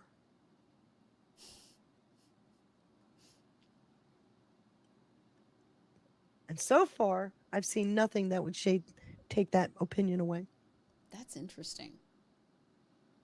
If Trump is not the target, Right. and he's now pushed out so McCabe can continue with the special counsel because we got to get Trump. Right. And you got to ask the question, who's the target? Right. So let's add that to the question. Why is there a Carter Page FISA? Why did Flynn's case stay open? Yeah. Who's the flipping target? Right. Right? We've got these three questions now, right? Right. Okay. So this is where I think just pointing to these things that have come out over the time really forces you to step back and go, what do I have? What do I have right? What's wrong? What don't I Right. know? Right. It should throw you into this point of where is this going? Because what you see, you got these. He says to Comey, "I hope there's no tapes." He says in his, "Lordy, I hope there are tapes." I don't know if you remember this. That was a funny hearing. And then you got the judiciary leaders are wanting the preservation of all of any and all audio recordings. I don't know that they ever got them. You've got he's got copies of his contemporaneous notes that he releases, and he gives them to the special counsel's office. What are his contemporaneous notes? We got a few of them, not all of them, but this whole process is really kind of fragmented. Yeah. Of setting up the special counsel office. Right. Isn't that interesting? I think so. So that takes us to the team itself taking shape, which I already showed you about that. Because with the team taking shape, we're now looking at the people inside the special counsel's group. These are the people that you're going to see their names come up multiple times over the years of people that they're indicting. People like Manafort, Gates, Kilmanek. Oh, they didn't actually get through to Kilmanek. They went after the ICA. They went after the Russian influence groups. Do you see what I'm saying? They're going after all. Never did Trump come up. That's so interesting. Yeah. Never. And yet in the media, it's Russia, Russia, Russia, 24/7. Trump, it's a witch hunt. There's 5 or 6 different ops happening simultaneously, basically, is what we're getting at. Right. We're dealing with multiple different ones from different angles, led by different groups with different agendas. Well, and the logical question came up because these people are all professionally associated with each other, right? They've worked on prior cases together. Right. They've made campaign contributions to the Democrats. They have high and consequential institutional relationships that are relevant to the story. But we don't have enough to say kick them all out. What is going on? So, like I said, if Trump's not the target, then what are you investigating? Right. So you've got an office now that's populated by individuals with a history, a largely FBI back channel staff, right? They're all the FBI that are in there. A file that we don't know how much he got or if he got it all or part or what.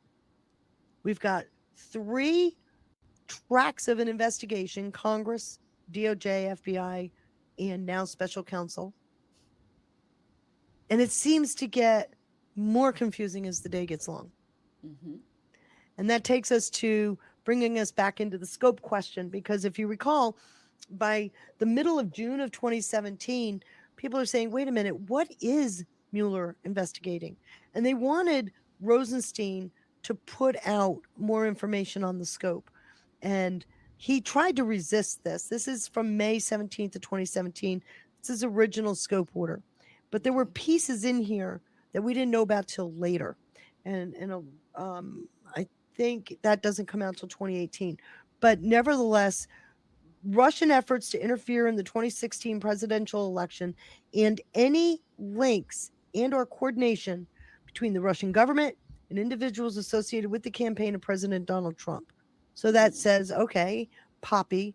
It says Carter Right. Page. It Right. says Manafort. It says it right Right. there, right? Yeah. Yeah. Okay. And matters that arose or may arise directly from the investigation. It'd be family of Trump too, because they were going after. Well, at this point, we have Flynn, Poppy. Okay.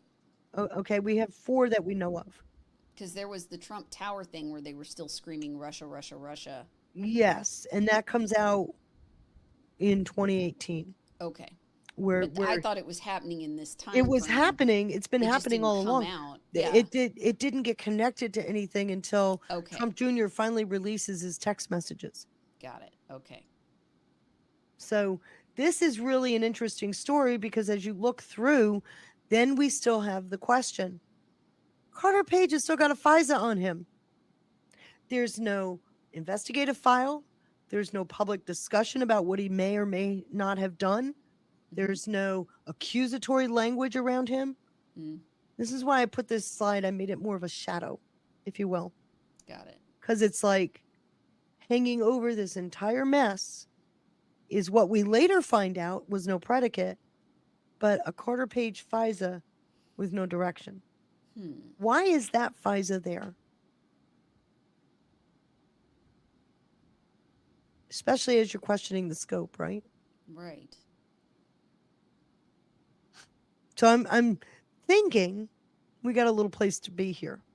I'm thinking this is one of those things that deserves to be remembered as we go through the rest. Because when you get a square peg, you don't force it into a round hole. You actually set it aside until a square hole shows up. Yeah. And we don't actually get that square hole. You like how I got the imagery of a square I here? did. That's very nice. But anyway, you don't get the hole filled until 2019. Okay. So now we get to the leak warning because this is really interesting. You got the Washington Post saying that Trump is under investigation. You've got Comey saying otherwise. You've got the authority saying Americans should exercise caution, right? So what the Washington Post, this is a perfect example of the rhetoric that's out there. While they're out there saying Trump is under investigation, the very next day, Rosenstein says Americans should exercise caution before accepting as true any allegations attributed to anonymous officials, which this article did, because we have seen a number of instances in the past few weeks where allegations have later proven to be inaccurate or even false. So I want to stop you here for a second. Why was Mueller called to the Oval Office? Remember? No, I don't. Remember Sessions wanted to bring him in so they could discuss the issue of what? Leakers. What's the Carter Page FISA about? Leakers. I think so. That's a really interesting theory. I find this very fascinating. And why wouldn't you? Why wouldn't you have multiple ops running on both sides simultaneously and playing entrapment games? Understanding how espionage works, I get where you're going with this. I really do. I have not answered those questions yet. I'm pointing out to something that was really blaringly obvious to me when this happened. That there was something here. When I look at Carter Page, never any comments about him. We hear about the FISA. Right. But I never hear any comments. No. And then you got, and this is only one example, and I pulled it because of what Rosenstein put out on the 15th. It was in direct response to what the media went rabid with the day before, that Trump's under investigation. After Comey says he's not a target. Do you see where they're trying to reshape the public perception? And what have we learned about WAPO and the New York Times? They're absorption engines of the leakers, right? Right. That's where they go. That's their It's the sole system. purpose, right? That's so the you system. leak out a story because holy shit, Comey just said he's not a target. Right. So they took over the headline, and we got it back on track to Trump is the target. Right. And then you to the point where Rosenstein, who's only been in the position a little bit, is saying, yeah, public, don't listen to that bullshit. Isn't that interesting to me? So it forces you to look at those questions again. Yeah. Why is there a FISA? Why did Flynn's case stay open when it was obviously needing to be closed? Mm-hmm. What did Mueller represent to this investigation? Why are there now 3 tracks of an investigation? Because this is obvious something else is going on for Rosenstein to put that out. Yeah. So that leaves us to really the first test, if you will, because now he's got executive pressure, right? There's this big thing going on with Don McGahn. And I don't know if you remember this, but there was this huge argument early. We covered it last time, where Sally Yates and Mary McCord came to the White House to impose upon Don McGahn the threat that Flynn is, that he is a blackmail threat. Do you remember that? Mm-hmm. Don McGahn threw his arms down. He said, I want the evidence. Give me the evidence. And there was pressure on that. She ends up getting fired. They both end up going. But now we're here again where you've got the whole record with Don McGahn again, because the rumor is, and this is all over the media, that Trump told McGahn, fire Mueller. Why would Trump tell McGahn to fire Mueller? Just asking for a friend. And what can McGahn actually do? I don't know. Exactly. That's the question. So if that narrative now creates a pressure point, at least from the media perspective, between Rosenstein and Mueller, because you're looking at that point where they're looking like they're creating this conflict, almost like Trump is trying to distance himself from whatever Mueller's doing. Do you get what I'm getting at? Yes. If we make it look like there's this raging conflict, then maybe. McGahn was asked. He said he never took the order seriously. Right? He did not believe the conflicts existed. Right? Recalled the president said Mueller has to go, or words to that effect. Mm-hmm. But this sounds like a framing. It does. Do you remember what they called Trump from a media perspective? The trifecta? Oh, yes. Okay. Boy, this is looking very familiar. So the significance here is more of a kind of gleaning, if you will, some of the chess moves that are being made. Mm-hmm. Okay. So that takes us right into the other side of that inference, because here you have Priestep in a Senate testimony. He's giving us kind of a window into the FBI piece. Mm-hmm. And he's saying that the FBI is an independent authority, mm-hmm. and but he's also admitting that there are FBI personnel that are in the special counsel office. So it's not inherently contradictory, but how independent is the independent when the people that are investigating on his team are part of the original investigators on the not independent part of this case? So I'm just questioning here, because are you talking out of both sides of your mouth here? Yeah, that's a good question. So it's really, we're looking at, wow, we've got quite a raid just came in. Oh. From 412. Thank you. Oh, thank you, Adel. He had Johnny on today. Oh, nice. Yeah. But I was going to go back and check it out. Yeah, I bet it was. So if we're looking at Priestep and what he's saying, then a question then becomes, which FBI people were involved with Mueller? What information did they have access to? What was still under FBI supervision and now can be claimed to be Mueller's stuff? Because what you're setting up is a dichotomy, right? If Mueller doesn't have access to the entire case file, but you got FBI people inside your system that do, you're creating a web, aren't you? Am I making sense?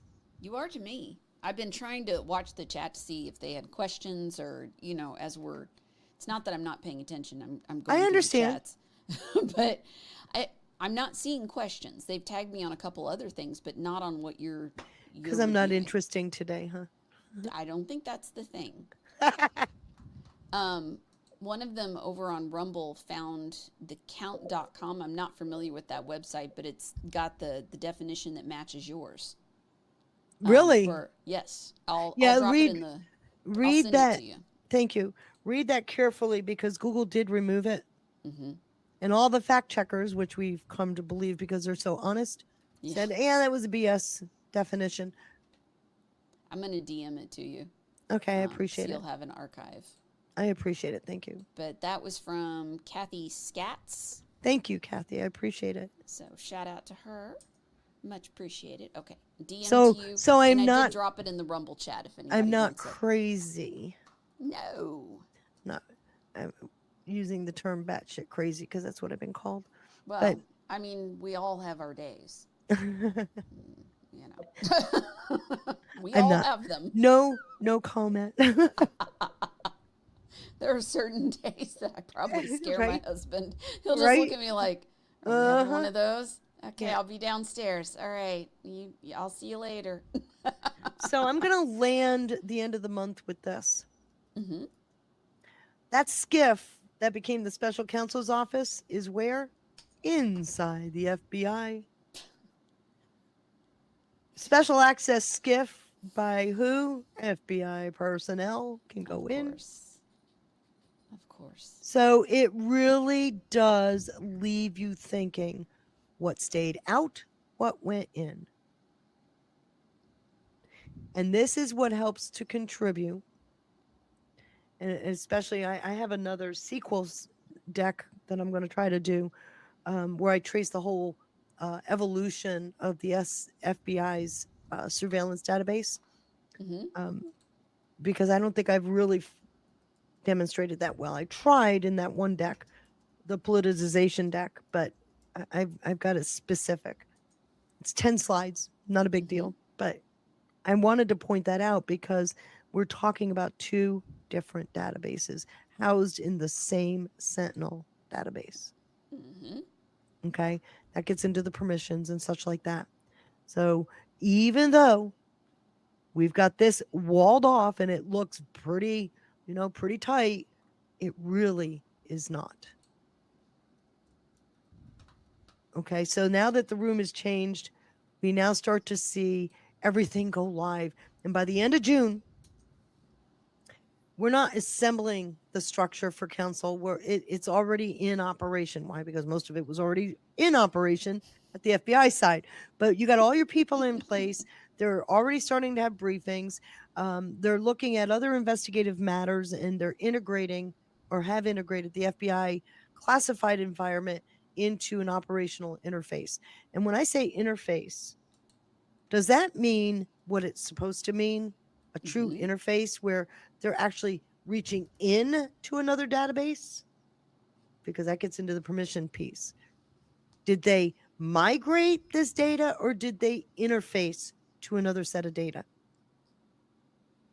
I've not had that question answered.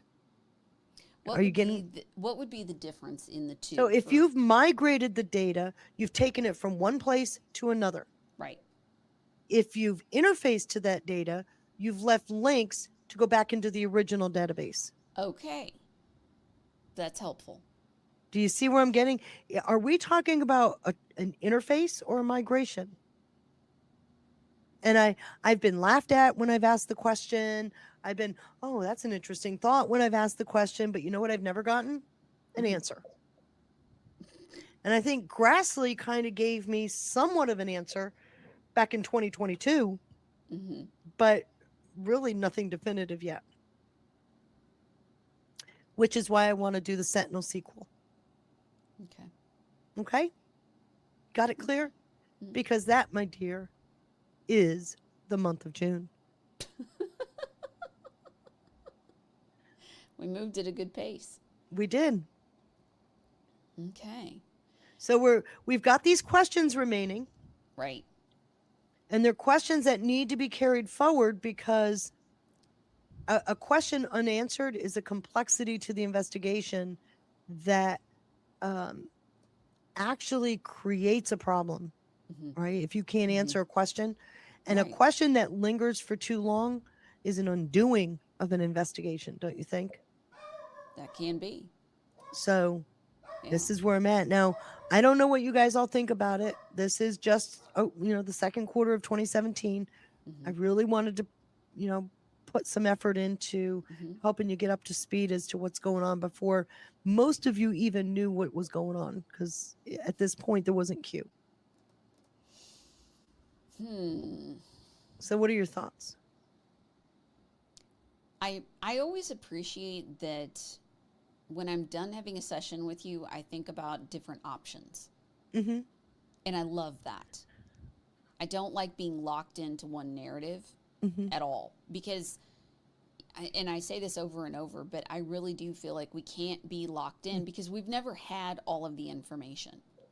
So shit that you heard about Russia back in 2018, even though you were living through it, you don't have everything. Even now we don't. We're still getting pieces every month. So you have to stay fluid in what you know.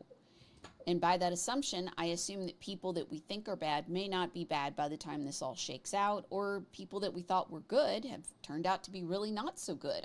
I was had by several, in the influencer realm, So I assume, this is the game. This is spycraft. This is how it works. There's more going on here, though. Oh, and this yeah. is the part, because the logical connections that were being made, China, Russia, the statecraft thing, wasn't fitting anymore. No. There was something different here. Especially when you get into, and there's stuff I can't possibly put all this stuff into slides. I mean, it would take me 2 years to get through everything. Right. But there's stuff that has been happening along the way where it is clear it's not about China, it's not about Russia, it's not about any country. And then you've got this piece going on here that, and as we go down the list, we start finding out there's players that are involved with some of the players that are outside of government who just happen to be funded through some of these dark money channels. And so I'm looking at all of this going, okay, so what they were doing was a global effort, it feels like, to get rid of Trump. Yeah. Well, and definitely now, I think every day we see more of it, right? Proved every day. 2020 proved it, I think. But good Lord, there's this global effort. Attempt, the lawfare, you name it. So, like I said, I can't put every event on the slide. What I did was I tried to figure out what would be those events, and they're factual, chronological events, but what would kind of point to, hey, there's something up here. And I hope I've done that. I see it. Hopefully. The chat is pleased. At least the Rumble chat I'm looking at. I'm a savant now, huh? I Am Taylor was asking about the COFEFE bill. And yes, the COFEFE bill, literally all it did was update the Presidential Records Act to include Trump's social media. Right. That's it. They made a big deal, but they had to do that. Yeah. They named it that because they put that out right afterwards, but they had to do it because Trump was using his personal Twitter account. He wasn't using the President of the United States account. He was using his personal Twitter, and he did that intentionally. If you go back into early 2017, the media thought they could ignore him. And he basically flipped them one and said, watch me. Yeah. And he started attacking public, media, not media, Hollywood, basically, right? Rosie started attacking that Rosie and Schwarzenegger, and he started attacking Stephen them, King and other shit. right, on Twitter, which immediately made his Twitter the news. Oh yeah, it Immediate- redefined viral. Right, and he did make it that way. Yes, he did. So, as a president, he's doing this one thing, and then he's infusing his presidential actions. They had no choice but to report on it, because now the entire world is watching President not president, the real Donald Trump's account for any news. I mean, it was a genius move on his part. Mm-hmm. So by the time we get to June of 2017, it's like, well, shit, we better capture this in the legal records. And so they have. They have. It's so funny that they named it that, though. Well, It's so because he funny. did that tweet. And I I They, actually like, think that broke was the internet. And I think it people was still his to this way. day, some people think that that's why he's senile. I know Oh, people that argue that he's senile because well, of then the so is covfefe, Congress. right? I know, but I they're think just, I that mean, was they're dumb. I think that was because if you think about it from the I will prevail standpoint, Mm-hmm. what account is it on? Donald J. Trump's I will prevail. Mm-hmm. I mean, it's so hysterical to me. I love it. I love it. So that is, I'm going to stop sharing and we can finish off the Okay. day. I was going to say, does anybody else have questions? Marissa says 9 more red pills to 100. If everybody can take a second and hit the little red pill symbol on Pilled or the thumbs up if you're on Rumble or the little heart on X, that helps us so much. We really appreciate it if you could do I do that. appreciate it. Yes. And then repost. Because I don't know anybody else that's going through the timeline with the dedication and meticulousness that Kathy's doing. So please help us share that out, because there's a lot of people out there that, you know, it's not just the refresher course, but even just looking at it with some new details and more information that we have now, it's very, very valuable. Well, I'm So- hoping, I mean, I have put some effort into this, you know that. Oh yeah, just a wee bit. A few hours. just weeks and weeks and weeks. Sean wanted me to do this. I think it was about back in January, maybe been a early while. February. Yeah. He said, you know, it would be good. And I remember I was sitting here like this, and when he said that, I went, Right. because I knew massive. the massive task that would be. Right. But I couldn't figure out a way to tell him, no, that isn't going to be worth it, because the more I thought about it, it's like, He's right. no, he's It's right. extremely valuable.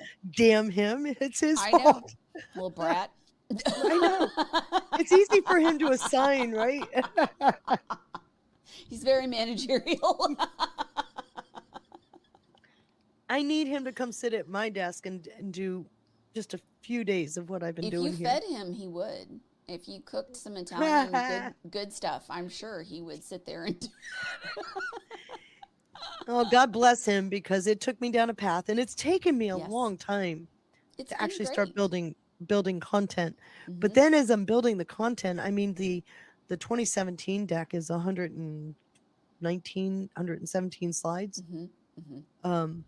I'm building this deck going, if I do this and I can only get 3 months at a time out in a logical show, Because there's so much.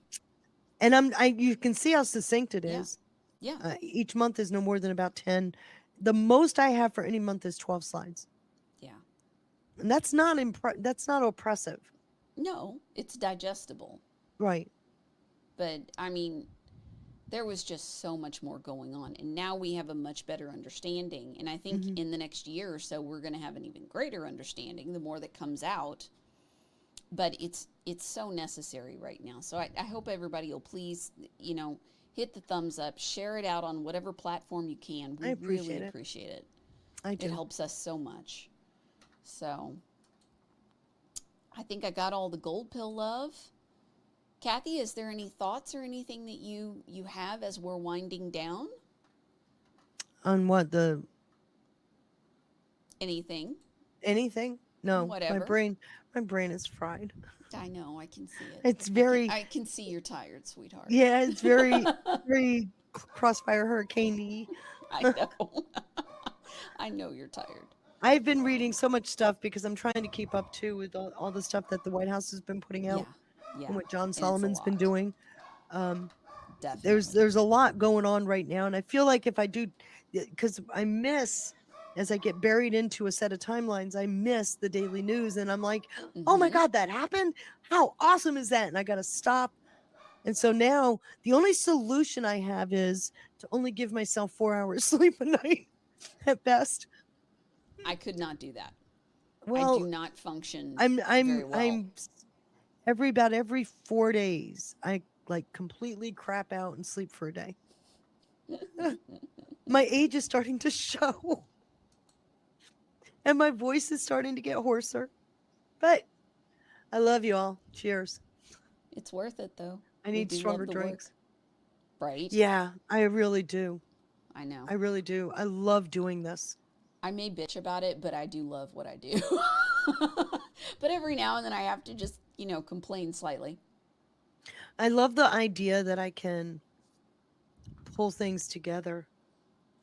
I get attributed a lot for being able to tell a great story.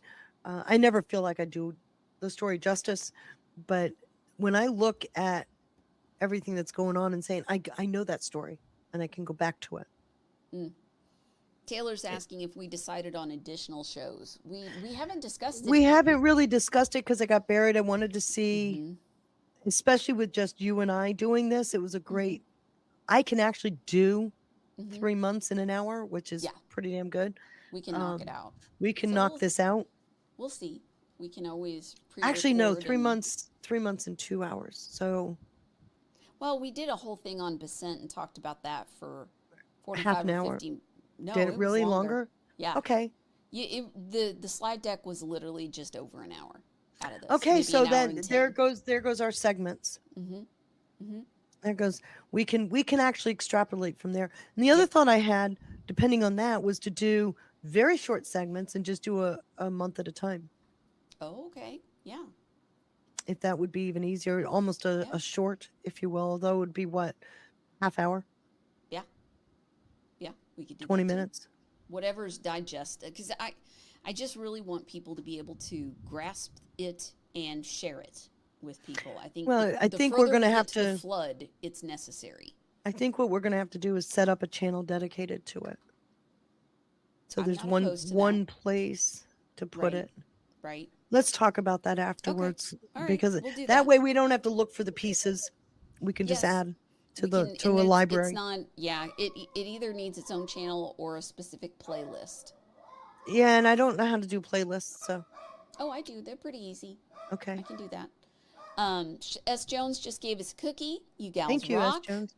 She's so sweet. Let me release the scratching before I forget. It may be a choose your own adventure night. Johnny is not going live on his channel. I was going to put that out there. He has a guest appearance, so he was on 412 this afternoon, and then he is going to be on the YouTube channel OG Mike Show. So Okay. he'll be on that at 7. So I can't rate him. So normally he'll go live early and we'll raid over, and they have a music and party thing and then they get going. So, and then it'll be America Rising News tonight with Johnny, and that'll be on the ARM channels, and that'll be at 10 p.m. after that show. So that's the rest of the lineup, and then Truth Blitz, and the cycle continues tomorrow. And we start again. We start it all over again. Well, As the I mayhem hope continues. everybody enjoyed. I think so. I always feel relieved when I get through another show. Why is I know. There's a decompression to it where we're like, another Right. one down. So, right? all right, guys, grab your scratchins, and we'll just do choose your own adventure tonight. Matrix Codebreaker is live. Woke Societies is live. There's some good options out there right now. And you have Rosary coming up here in a little bit. In an hour and a half. Yep. So we'll let you go and you'll get dinner. You gotta keep Thank your you. strength up. What a novel idea to actually Mhm. eat. You gotta keep your strength up, darling. We must. We must. Well, I hope you have a wonderful day. I did. I'll talk to you later. All right. We'll roll out of here, everybody. Thank you all so much for being here with us, as always.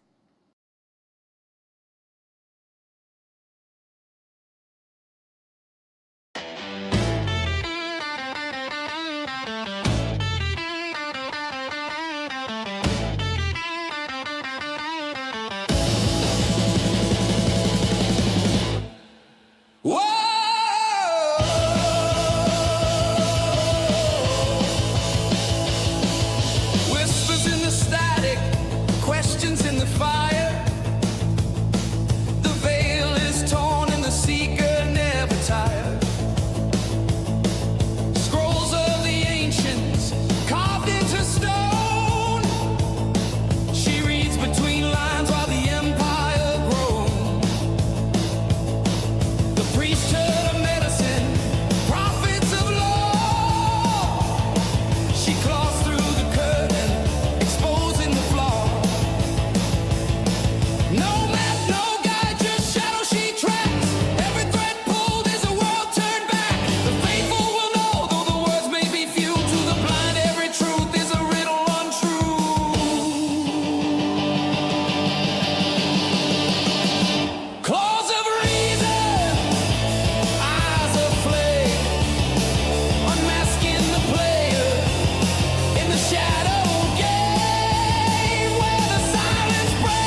Claws of reason, eyes of flame, unmasking the players in the shadowed game, where the silence breaks, the hidden shakes. She names the unspoken,